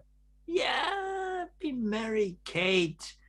There's some water here, what ho? Where's my spaniel Troilus? Sir, get you hence, and bid my cousin Ferdinand come hither. One, Kait, that you must kiss, and be acquainted with. Where are my slippers? When shall I have water? Come, Kait, and wash, and welcome heartily, you whoreson villain. Will you let it fall? Patience, I pray you, 'twas a fault unwilling. A whoreson beetle-headed, flap-eared knave.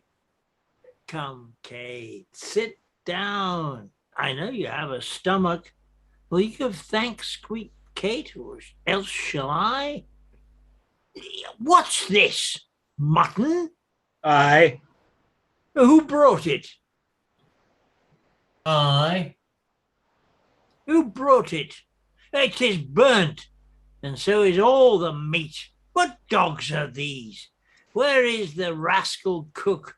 How durst you villains bring it from the dresser and serve it thus to me that love it not? There, take it to you, trenchers, cups and all, you heedless jolt heads and unmannered slaves. What, do you grumble? I'll be with you straight.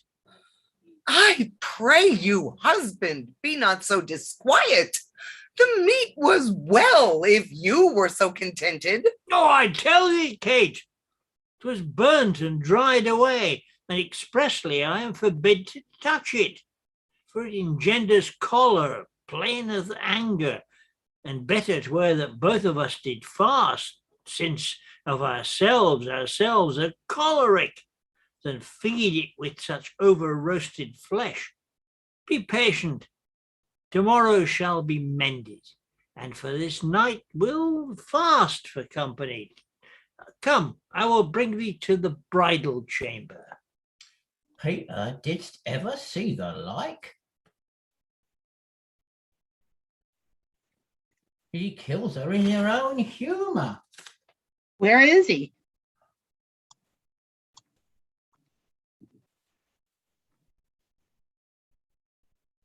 In her chamber, making a sermon of countenancy to her, rails and swears. And rails and swears and rates that she, poor soul, knows not which way to stand, to look, to speak, and sits as some new risen from a dream. Away, away, for he is coming hither. Thus I have politely begun my reign, and is my hope to end successfully. My falcon now is sharp and passing empty, and till she stoop, she must not be full gorged. for then she never looks upon a lure.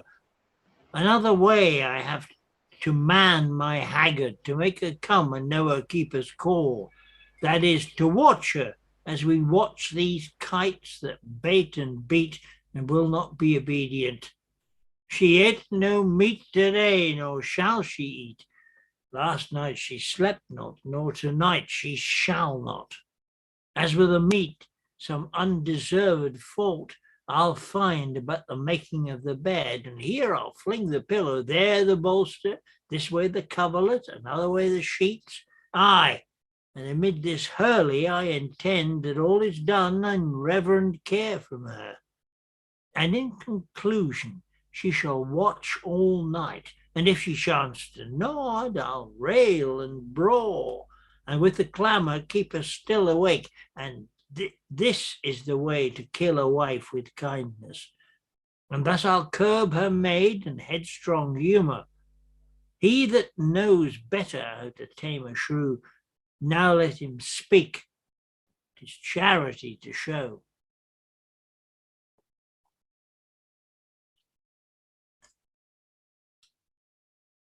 It's possible, friend Licio, that Mistress Bianca doth fancy any other but Lucentio. I tell you, sir, she bears me fair in hand.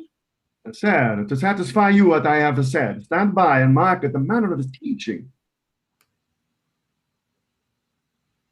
Now, mistress, profit you in what you read. What master read you first? Resolve me that. I read that I profess the art to love.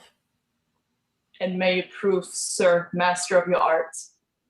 While you, sweet dear, prove mistress of my heart. Quick procedures of marry. Now tell me, I pray, that you dare swear that your mistress of Bianca loved me in the world so well as Lucentio.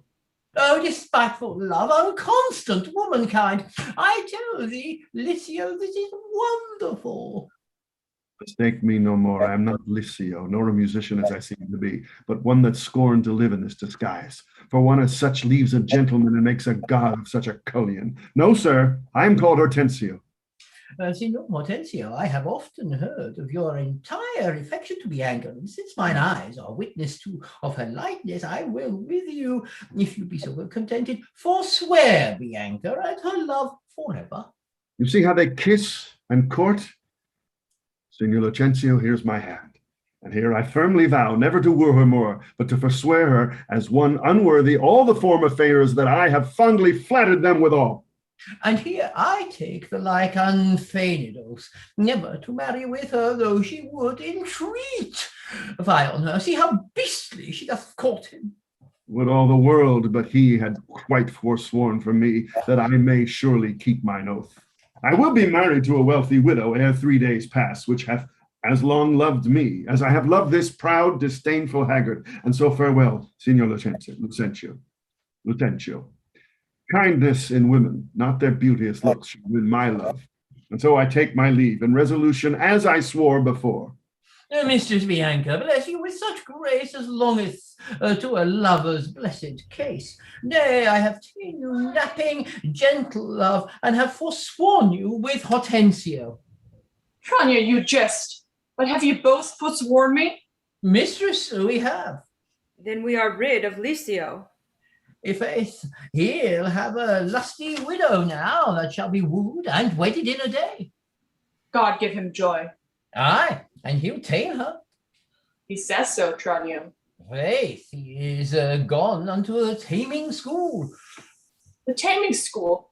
What is there such a place? Aye, mistress, and Petruchio is the master, that teaches tricks 11 and 20 long to tame a shrew and charm her chattering tongue. Master, I have watched so long that I am dog weary. But alas, despite an ancient angel coming down the hill, will serve the tune. What is he, Biondello?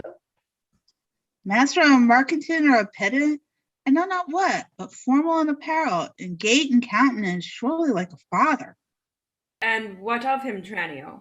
If he be credulous and trust my tale, I'll make him glad to see Vincentio and give assurance to Baptista Minola as if he were the right Vincentio. Take me, your love, and let me alone. God save you, sir. And you, sir, you are welcome. Travail you far on, or are you at the farthest? Sir, at the farthest for a week or two, and then up farther and as far as Rome, and so to Tripoli, if God lend me life. And what countryman, I pray? Mantua. Oh, Mantua, sir, marry God forbid, and come to Padua, careless of your life. My life, sir. How, I pray, for that goes hard. 'Tis death for anyone in Mantua to come to Padua. Know you not the cause? Your ships are stayed at Venice, and the Duke, for private quarrel betwixt your Duke and him, hath published and proclaimed it openly. 'Tis my veil that you, but you are but newly come. You might have heard it else proclaimed about. Alas, sir, it's worse for me then so, for I have bills and money by exchange from Florence, and we must here deliver them. Well, sir, to do you courtesy, this will I do, and this I will advise you. First, tell me, have you ever been at Pisa? Oh, aye, sir. Pisa have often been. Pisa's renowned for grave citizens. Among them, know you one Vincentio? I know him not, but I have heard of him. A merchant of incomparable wealth. He is my father, sir, and sooth to say, in countenance, somewhat doth resemble you. Oh, much as an apple doth an oyster, and all one. To save your life in this extremity, this favour will I do for his sake, and think it not the worst of all your fortune that you are like to Sir Vincentio. His name and credit shall you undertake, and in my house you shall be friendly lodged. Look that you take upon you as you should. You understand me, sir? So shall you stay until you have done your business in the city. If this be courtesy, sir, accept of it. Oh, I do, sir, and I will repute you ever the patron of my life and liberty. Then go with me to make the matter good. This, by the way, I let you understand. My father is here looked for every day to pass assurance of a dowry in marriage twixt me and one Baptista's daughter here. In all these circumstances, I'll instruct you. Go with me to clothe you as becomes you.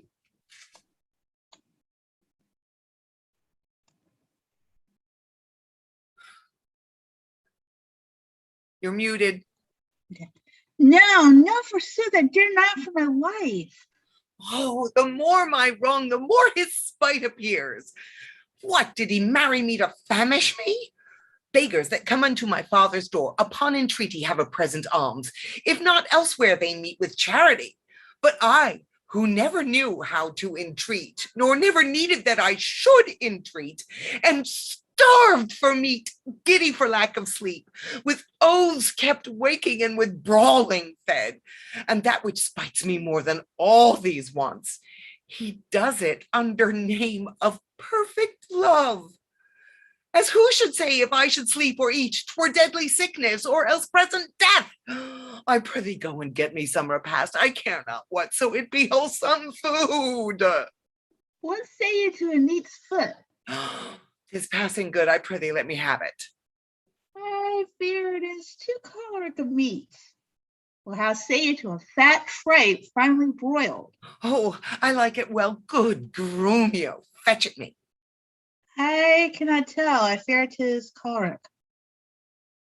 What say you to a piece of beef and mustard? A dish that I do love to feed upon. Aye, but the mustard is too hot a little. Well, why then the beef, and let the mustard rest. Nay, then I will not. You shall have the mustard, or else you get no beef from Grumio. Then both, or one, or anything thou wilt. Why then the mustard without the beef? Go, get thee gone, thou false deluding slave, that feeds me with the very name of meat. Sorrow on thee, and all the pack of you that triumph thus upon my misery. Go, get thee gone, I say. How fares my Kait? What, sweeting all a mort? Mistress, what cheer? Faith as cold as can be. Oh, pluck up thy spirits. Look cheerfully upon me. Here, love, thou seest how diligent I am to dress thy meat myself and bring it thee.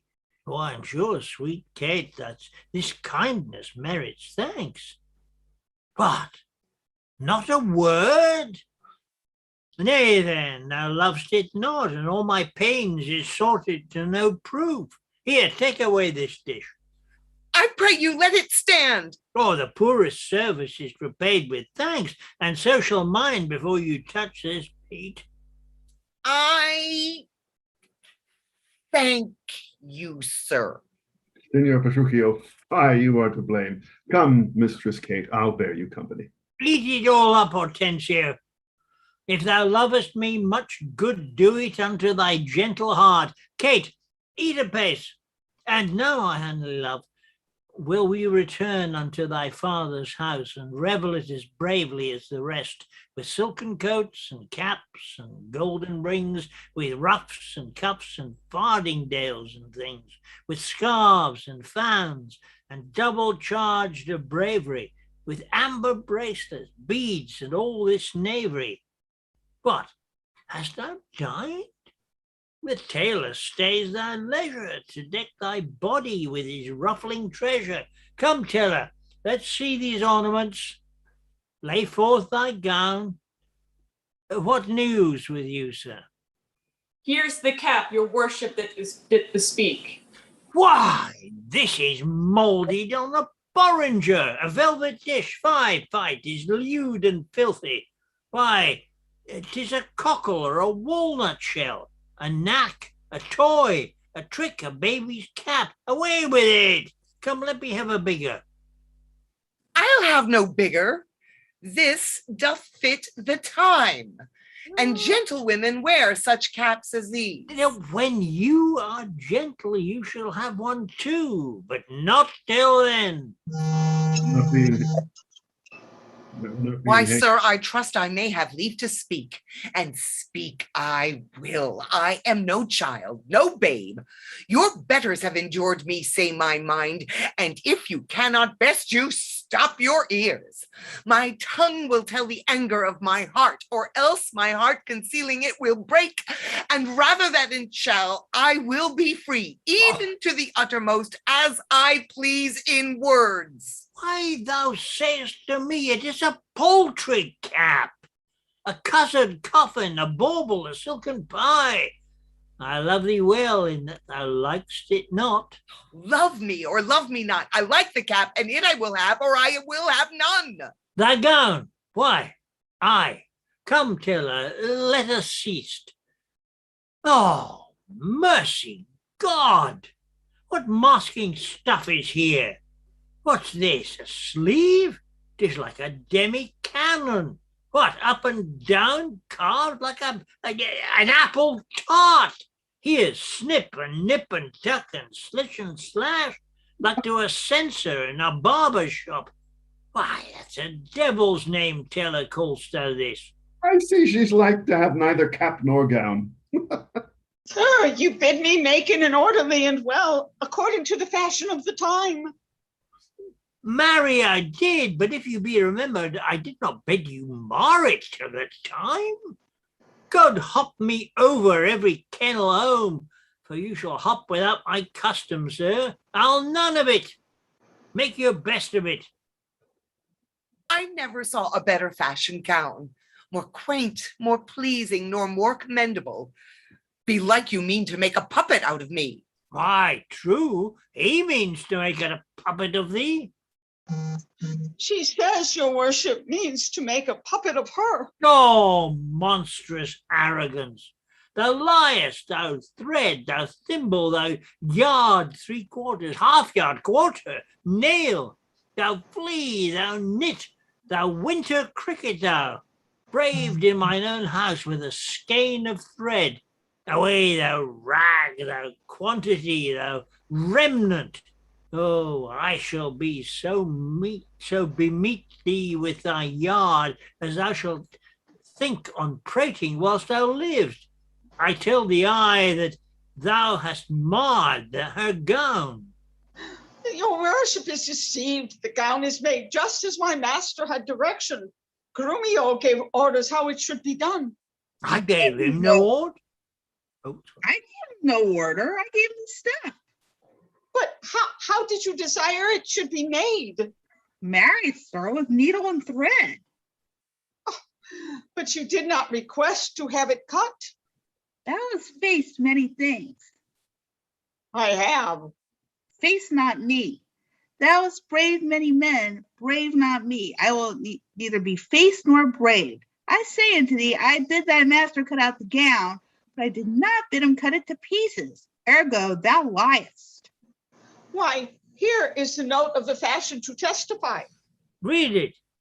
The note lies in the throat if he say I said so. Imprimis, a loose-bodied gown. Master, if ever I said loose-bodied gown, sew me in the skirts of it and beat me to death with the bottom of brown thread. I said a gown. Proceed. With a small compassed cape. I confess the cape. With a trunk sleeve. I confess 2 sleeves. The sleeve is curiously cut. Aye, there's the villainy. Error in the bill, sir. Error in the bill.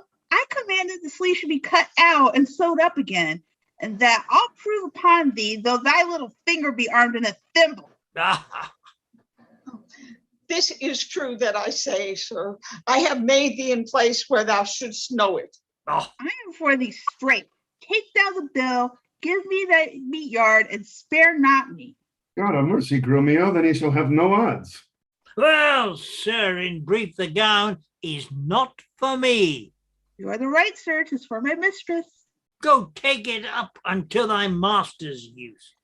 Villain, not for thy life. Take up my mistress' gown for thy master's use. Why, sir, what's your conceit in that? Oh, sir, the conceit is deeper than you think for. Take up my mistress' gown to his master's use. Oh, fie. Hortensio, say thou wilt see the tailor paid. Go take it hence, begone, and say no more. Tailor, I'll pay thee for the gown tomorrow. Take no unkindness of his hasty words. Away, I say, and commend me to thy master. Well, come, my Kait, we will unto your fathers, even in these honest mean habiliments. Our purses shall be proud, our garments poor, for 'tis the mind that makes the body rich, and as the sun breaks through the darkest clouds, so honour peereth in the meanest habit. What is the jay more precious than the lark, because his feathers are more beautiful? Or is the adder better than the eel, because his painted skin contents the eye? Oh, no, good Kait. Neither art thou the worse for this poor furniture and mean array. And if thou couldn't be it shame, lay it on me, and therefore frolic. We will henceforth to feast and sport us at thy father's house. You could call my men, us at thy father's house. You could call my men and let us straight to him and bring our horses unto Long Lane End. There will we mount and thither walk on foot. Let us, I think, 'tis now some 7 o'clock, and well may we come there by dinner time. I dare assure you, sir, 'tis almost 2, and 'twill be supper time ere you come there. It shall be 7 ere I go to horse. Look what I speak, or do, or think to do. You are still crossing it. Stirs, let it alone. I will not go today, and ere I do, I shall be what o'clock I say it is. Why, so this gallant will command the sun. Sirs, this is the house. Please, it you call that I call? Aye, what else? And That's but me. That's me, sir. Aye, and what else? And be deceived. Signor Baptista may remember me near 20 years ago in Genoa. Where we were lodgers at the Pegasus. It is well. And hold your own in any case with such austerity as long as to a father. I warrant you, sir, but here comes your boy. 'Twere good he was schooled. Fear him not. Sir Biondello, now do your duty thoroughly, I advise you. Imagine 'twere the right Vincentio. You're not me. But hast thou done thy errand to Baptista?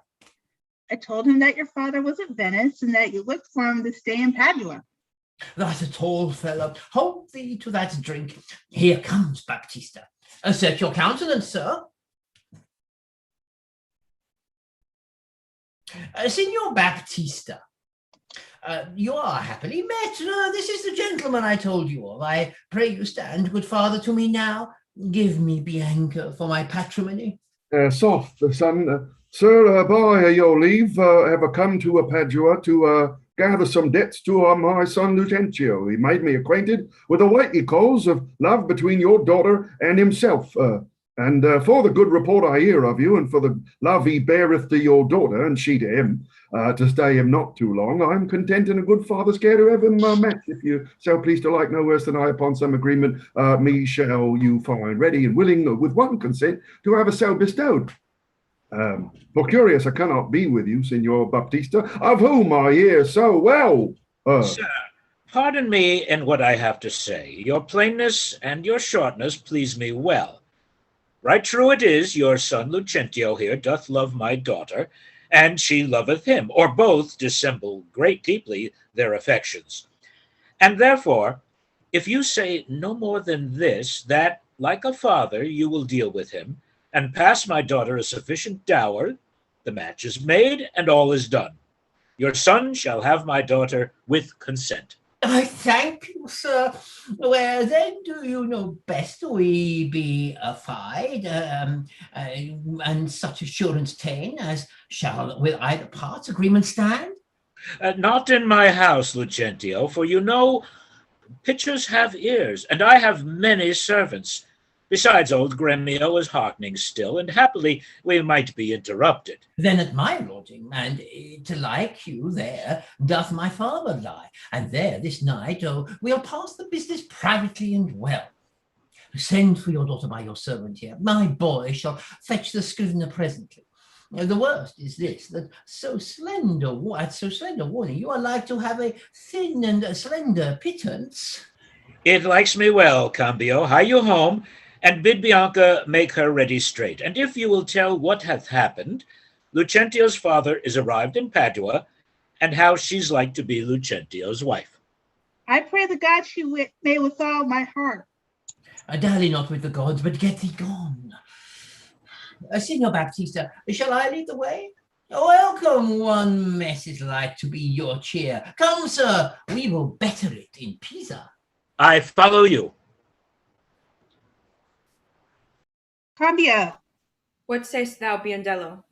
You saw my master wink and laugh upon you? Biondello, of what of that? Faith, nothing. But has left me here behind to expound the meaning or moral of his signs and tokens. I pray thee, moralize them. Then thus, Baptista is safe talking with the deceiving father of a deceitful son. And what of him? His daughter is to be brought by you to the supper. And then? The old priest at St. Luke's church is at your command at all hours. And what of all this? I cannot tell, except they are busied about a counterfeit assurance. Take your assurance of her, cum privilegio ad improbandum solum, to the church take the priest, clerk, and some sufficient honest witnesses. If this be not that you look for, I have no more to say, but bid Bianca farewell forever and a day. Hearest thou, Biondello? I cannot tarry. I knew a wench married in an afternoon as she went to the garden for parsley to stuff a rabbit, and so may you, sir, and so it is, sir. My master has appointed me to go to St. Luke's to bid the priest be ready to come against you. Come with your appendix. I may and will, if she be so contented. She will be pleased. Then wherefore should I doubt? Hap what hap may. I'll roundly go about her. It shall go hard if Cambio go without her. Come on the God's name, once more toward our fathers. Good Lord, how brightly and goodly shines the moon. The moon. The sun. It is not moonlight now. I say it is the moon that shines so bright. I know it is the sun that shines so bright. Now by my mother's son, and that's myself, or else it shall be moon or star, or what I list, or ere I journey to your father's house. Go on and fetch our horses back again. Evermore crossed and crossed, nothing but crossed. Say as he says, or we shall never go. Forward, I pray, since we have come so far. And be it moon or sun or what you please. And if you please to call it a rush candle, henceforth, I vow it shall be so for me. I say it is the moon. I know it is the moon. Nay, then you lie. It is the blessed sun. Then God be blessed. It is the blessed sun. Ah. But sun it is not when you say it is not. And the moon changes even as your mind. What you will have it named, even that it is. And so it shall be so for Catherine. Petruchio, go thy way. The field is won. Well, forward, forward. Thus the bold should run, and not unluckily against the bias. But soft company is coming here.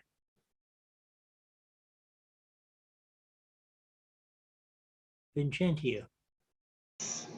There she. Good morrow, gentle mistress. No, Where no, away? no. No. Good morrow, gentle mistress. Where away? Tell me, sweet Kait, and tell me truly too, hast thou beheld a fresher gentlewoman?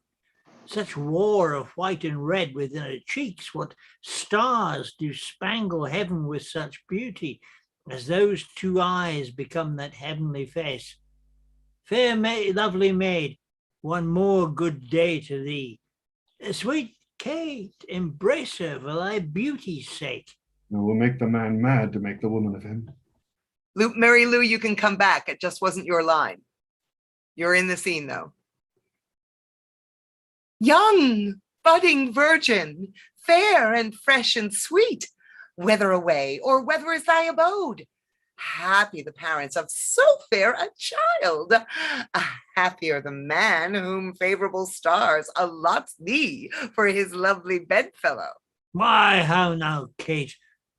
I hope thou art not mad. This is a man, old, wrinkled, faded, withered, and not a maiden, as thou sayest he is. Pardon, old father, my mistaking eyes that have been so bedazzled with the sun that everything I look on seemeth green. Now I perceive thou art a reverend father. Pardon, I pray thee, for my mad mistaking. Do good, old grandsire, and withal make known which way thou travellest. If along with us, we shall be joyful of thy company. Fair sir, you, my merry mistress, that with your stranger encounter must upsave me. My name is called Lucentio, my dwelling Pisa, and bound I am to Padua, there to visit a son of mine, which long I have not seen. What is his name? Lucentio, better sir. Happily met, the happier for thy son, and now by law as well as reverend age. I may entitle thee, my loving father, the sister to my wife, this gentlewoman. Thy son by this hath married, wonder not, nor she be grieved. She is of good esteem, her dowry wealthy and of worthy birth, besides so qualified as may beseem the spouse of any noble gentleman. Let me embrace with old Vincentio, and wander we to see thy honest son, who will by thy arrival be full joyous. But is this true, or is it else your pleasure, like pleasant travelers, to break a jest upon company you overtake? I do assure thee, father, it is so. Come, go along and see the truth thereof, for our first merriment hath made thee jealous. Well, Petruchio, this has put me in heart. After my widow, and if she be froward, then hast thou taught Hortensio to be untoward.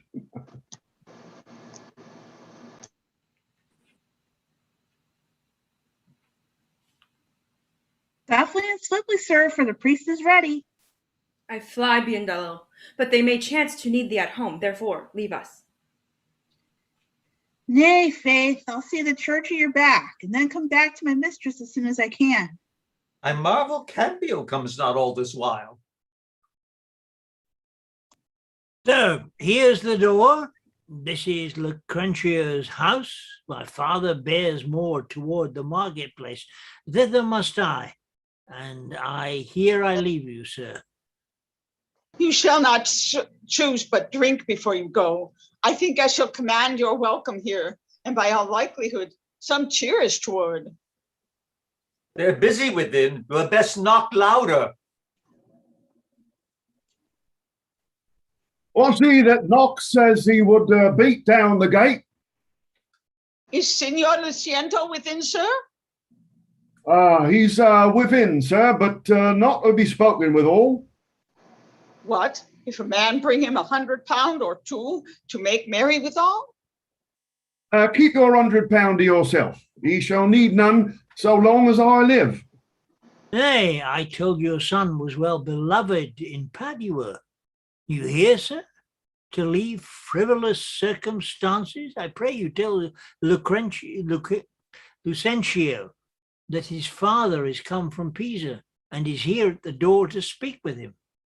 Thou liest, his father's come from Padua and he's here looking out the window. Art thou his father? Aye, so, sir, so his mother says, if I may believe her. Why now, gentlemen, why this is flat knavery to take upon you another's man's name? Lay hands upon the villain. I believe he means to cozen somebody in this city under my countenance.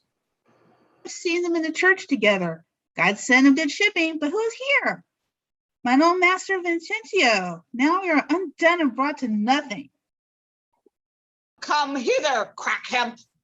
I hope I may choose, sir. Come hither, you rogue. What, have you forgotten me?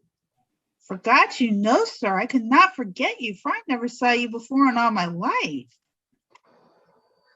What? You notorious villain, didst thou never see thy mistress' father, Lucentio? What? My old worshipful old master? Yes, Maurice, sir. See where he looks out of the window. If so, indeed. Help! Help! Help! Here's a madman will murder me! Help, son, help, Signor Baptista!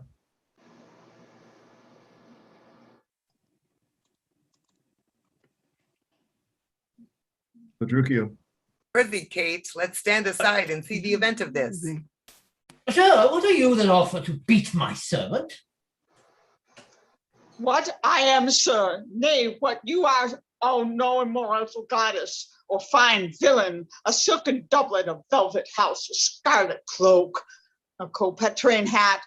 Oh, I am undone, while I play the good husband at home. My son, my servant, spend all of the university. How now? What's the matter? What, is the man lunatic? No, you seem a sober ancient gentleman by your habit, but your words show you to be a madman. Why, sir, what certainty to you if I wear pearl and gold? I thank my good father I am able to maintain it. Thy father, oh villain, he is a sailmaker in Bergamo. You mistake, sir, you mistake, sir. Pray, what do you think is his name? His name? As if I knew not his name. I have brought him up ever since he was 3 years old. And his name is Tranio. Away, mad ass. His name is Lucentio, and he is mine only son, and heir to the lands of me, Signor Vincentio. Lucentio? He hath murdered his master. Laid hold on him, I charge you in the Duke's name. Oh, my son, tell me, thou villain, where is my son, Lucentio? Oh, Northern officer, carry this mad knave to the jail. Father Baptista, I charge you to see that he be forthcoming. Carry me to the jail. Stay, officer. He shall not go to prison. Talk not, Signor Gremio. I say he shall go to prison. Take heed, Signor Baptista, lest you be cunning catched in this business. I dare swear this is the right Vincentio. Where, if thou darest? Nay, I dare not swear it. I would best say that I am not Lucentio. Yes, I know thee to be Signor Lucentio. Away with the dotard, to the jail with him. The stranger may be hailed and abused. Oh, monstrous villains! Oh, we are spoiled, and yonder he is. Deny him, forswear him, or else we are all undone. Pardon, sweet father. Lives my sweet son? Pardon, dear father. How hast thou offended? Where is Lucentio? Here's Lucentio, right son to the right Vincentio, that have by marriage made thy daughter mine, while counterfeit supposes bleared thine eyne. Here's packing with a witness to deceive us all. Where is that damned villain Tranio? Effaced and braved me in this matter so. Why, tell me, is not this my cambio? Cambio is changed into Lucentio. Love wrought these miracles. Bianca's love made me exchange my state with Tranio, while he did bear my countenance in the town. And happily I have arrived at the last unto the wished heaven of my bliss. What Tranio did, myself enforced him to. Then pardon him, sweet father, for my sake. You'll slit the villain's nose that would have sent me to the jail. But do you hear, sir, have you married my daughter without asking my goodwill? Fear not, Baptista. I will content you. Go to, but I will not be revenged for. But I willing to be revenged for this villainy. And I to sound the depth of this knavery. Look not, pale Bianca. Thy father will not frown. My cake is dough, but I'll in among the rest, out of hope of all but my share of the feast. Husband, let's follow to see the end of this ado. First, kiss me, Kait, and we will. What? In the midst of the street? Art thou ashamed of me? No, sir. God forbid. But ashamed to kiss. Why, then, let's home again. Come, sirrah, let's away. Nay, I will give thee a kiss.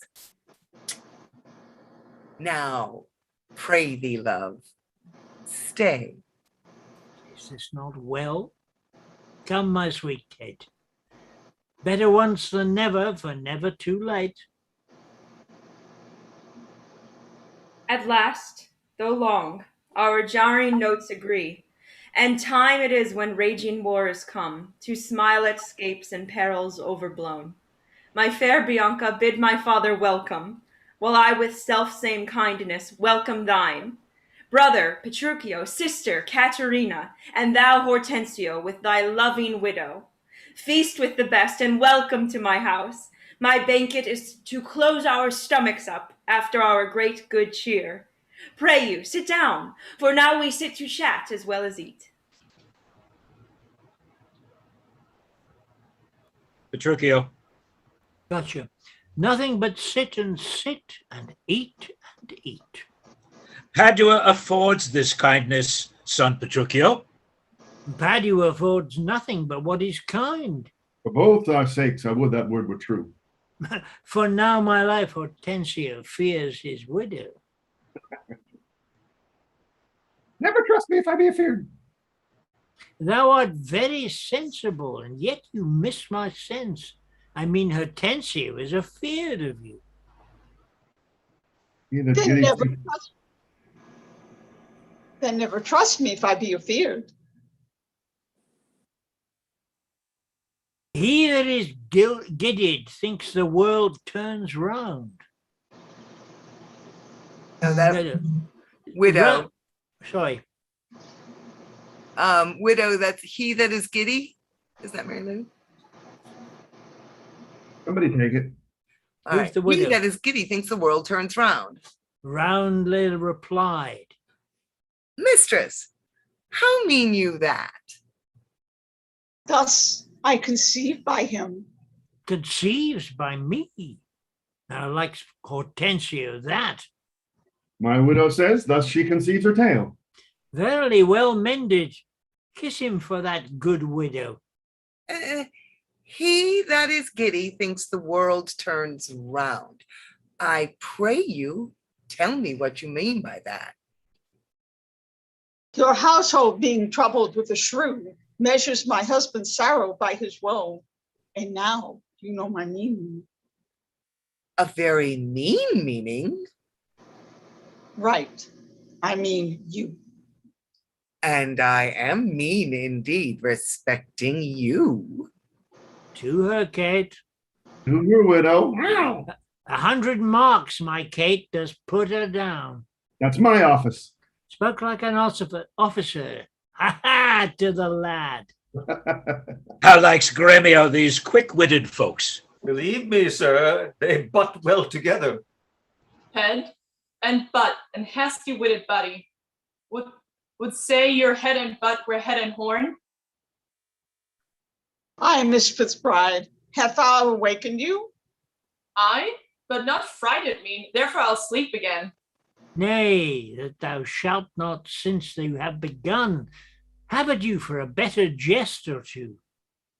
Am I your birds? I mean to shift my bush, and then pursue me as you draw your bow. You're welcome all. She hath prevented me. Here, Signor Tranio, this bird you aimed at, though you hit her not, therefore a health to all that shot and missed. Oh, sir, Lucentio slipped me like his greyhound, which runs himself and catches for his master. A good swift simile, but something currish. 'Tis well, sir, that you hunt it for yourself. 'Tis thought your deer does hold you at a bay. Oh, Petruchio, Tranio hits you now. I thank thee for that good Tranio. Confess. Hath he not hit you here? Has a little gold me, I confess. Yeah. And as the juice did glance a while at me, 'tis 10 to 1 it maimed you two outright. Now, in good sadness, son Petruchio, I think thou hast the veriest shrew of all. Well, I say no, and therefore, sir, assurance, let's each one send unto his wife, and he whose wife is most obedient, to come at first, when he doth send for her, shall win the wager which we will propose. Content. What's the wager? 20 crowns. 20 crowns. I'll venture so much of my hawk and hound, but 20 times so much as upon my wife. 100 then. Content. A match. 'Tis done. Who shall agree? Begin. That will I. Go, Biondello. Bid your mistress come to me. Go. Son, I'll be your half, Bianca comes. I'll have no halves. I'll bear it all myself. How now? What news? Sir, my mistress sends you word that she is busy and she cannot come. Oh, she is busy and she cannot come? Is that an answer? Yet a kind one too. Pray God your wife send you not a worse. Oh, I hope better. Sirrah, Biondello, go and entreat my wife to come to me forthwith. Oh, no, entreat her. Nay, then she must needs come. I'm afraid, sir, do what you can. Yours will not be entreated. Now, where's my wife? As soon as you have some goodly jest in hand, she will not come. She bids you come to her. Worse and worse, she will not come. Oh, vile, intolerable, not to be endured. Sarah Grumio, go to your mistress. Say, I command her come to me. I know her answer. What? She will not. The foil of fortune mine, and there an end. Now, by my holodam, here comes Catherine. What is your will, sir? What is your will, sir, that you send for me? Where is your will, sister, and Hortensio's wife? They sit conferring by the parlor fire. Go fetch them hither. If they deny to come, swinge me them soundly forth unto their husbands. Away, I say, and bring them hither straight. Here is a wonder, if you talk of a wonder. And so it is. I wonder what it bodes. Marry peace it boards, and love, and quiet life, and awful rule and right supremacy, and to be short, what not, that's sweet and happy. Now fair before thee, good Petruchio, the wager thou hast won, and I will add unto their losses 20,000 crowns, another dowry to another daughter, for she is changed as she had never been. Nay, I will win my wager better yet, and show her more sign of her obedience, her new-built virtue and obedience. See where she comes, and brings your forward wives as prisoners to her womanly persuasion. Catherine, that cap of yours becomes you not. Off with that bauble. Throw it underfoot. Lord, let me never have a cause to sigh till I be brought to such a silly pass. Fie! What a foolish duty call you this? I would your duty were as foolish too. The wisdom of your duty, fair Bianca, hath cost me 500 crowns since supper time. The more fool you for laying on my duty. Catherine, I charge thee, tell these headstrong women what duty they do owe their lords and husbands.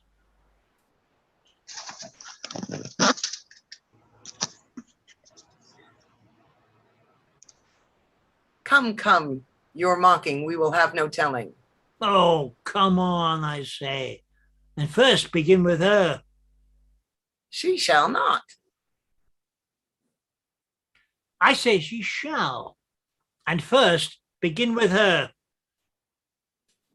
Fie, fie, unknit that threatening unkind brow, and dart not scornful glances from those eyes to wound thy lord, thy king, thy governor. It blots thy beauty as frosts do bite the meads, confounds thy fame as whirlwinds shake fair buds, and is in no sense is meet or amiable. A woman moved is like a fountain troubled, muddy, ill-seeming, thick, bereft of beauty. And while it is so, none so dry or thirsty will deign to sip or touch one drop of it. Thy husband is thy lord, thy life, thy keeper, thy head, thy sovereign, one who cares for thee, and for thy maintenance commits his body to painful labor, both by sea and land, to watch the night in storms, the day in cold, whilst thou liest warm at home, secure and safe, and craves no other tribute at thy hands but love, fair looks, and true obedience. Too little payment for so great a debt. Such duty as the subject owes the prince, even such a woman oweth to her husband. And when she is froward, peevish, sullen, sour, and not obedient to his honest will, what is she but a foul contending rebel, and graceless traitor to her loving lord? I am ashamed that women are so simple to offer war where they should kneel for peace, or seek for rule, supremacy and sway, when they are bound to serve, love, and obey. Why are our bodies soft and weak and smooth, unapt to toil and trouble in the world, but that our soft conditions and our hearts should well agree with our external parts? Come, come, you froward and unable worms. My mind hath been as big as one of yours, my heart as great, my reason haply more, to bandy word for word and frown for frown. But now I see our lances are but straws, Our strength as weak, our weakness past compare, that seeming to be most, which we indeed least are. Then veil your stomachs, for it is no boot, and place your hands below your husband's foot, in token of which duty, if he please, my hand is ready. May it do him ease. Why, there's a wench.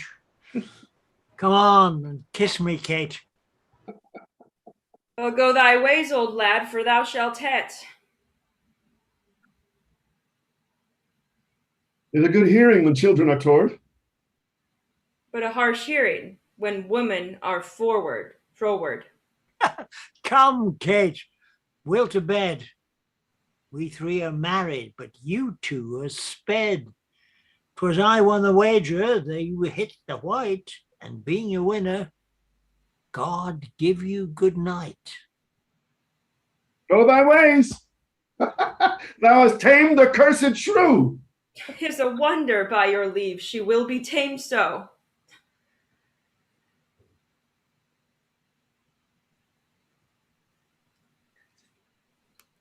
Frightened. I have to go, everybody. That was fun. See you all. Done. Some of you next week anyway. Bye-bye. Thank you, Ben. Hey, Ben. Bye. You disappearing, Ben? I guess he disappeared. Okay. He's gone. Oh, Thanks, Maren. Oh, Thanks, thank Maren. you. Thank you, Angus. That was, I apologize for drifting off every so often. It's been a rough week. Whoa. We've all had that. just glad you're with us. Yeah, yeah, it was good. It was good. Well done, all. Thanks. Yeah. I don't know if anybody's noticed, but the latest production of Romeo and Juliet at the Globe in London, they are now issuing a sheet that goes along with it, which is advising all the people who come to see it about the services that are available to help them, including the Samaritans. They've gone way over the top. We're now becoming so politically correct that they worry about, all the, I mean, if you go to see Shakespeare, what the hell do you expect? Yeah, there's going to be, I mean, they say it right in the prologue, Shakespeare puts it out there. Oh, yeah, it's all there. It's laid out. Oh, God. In Fair Verona, where we lay our scene. He just says it all in the beginning. It tells you, this is how it's going to end. Don't come in here with any false hopes. No, it's going to be a bummer. Yeah. Oh, God. Maybe they're planning to cut the line. Yeah, but this is becoming the fashion nowadays, that one is so protective of audiences. I don't get it. If you come and see Shakespeare, expect the worst. I'm sorry, what did the handout say? Stand the worst, really. Yeah, I remember the Glasgow sets under the reign of Giles Havergal. They came through to the Edinburgh Festival to do, I think it was the Duchess of Malfi, and I had a friend of mine who was working front of house, and in the intermission, somebody came up and said, "Can we please move our seats?" And she said, "Is there a problem?" They said, no, it's great. It's just that we've been splashed with so much blood. We just want to move a bit further back, so that we get away from it. I once did a cross-gender Titus Andronicus. Oh, and Jesus. In a pretty small space. It was refurbished stables. And we had this big, wash tub of blood in the middle of the stage. Yeah. And we would just, we'd come in and we'd stick our swords in it and just rip them out. It was very fun. It's getting uncontrollable. The King's Head in London, and if you know of the King's Head, they were the people who premiered Kennedy's Children by Robert Patrick, the New York writer. And they've now been taken over by a guy who is transgender, and a woman who is, I mean, they're both brilliant. I had no complaints with any of them, but they've set up their next season as an LGBT season. And I can't see anything that I want to go and see, you know. I think it's I mean, so many of my friends are gay, but that's going to, you know. I think there's just such a great gender fluidity to so much. Oh, what was it? We saw one of the things at the park. I think the 12th night and it was As You Like It, and Sylvius and Phoebe were both. I think they were both women, and it was just no problem. Yeah, adorable. That's not I have to stop the stream, so I just have to screen. In case I say anything that's totally unacceptable. Well, you know, Broadway, just about everything that's been announced for the upcoming season, assuming it goes forward, is black. This shows. Yeah. And it's like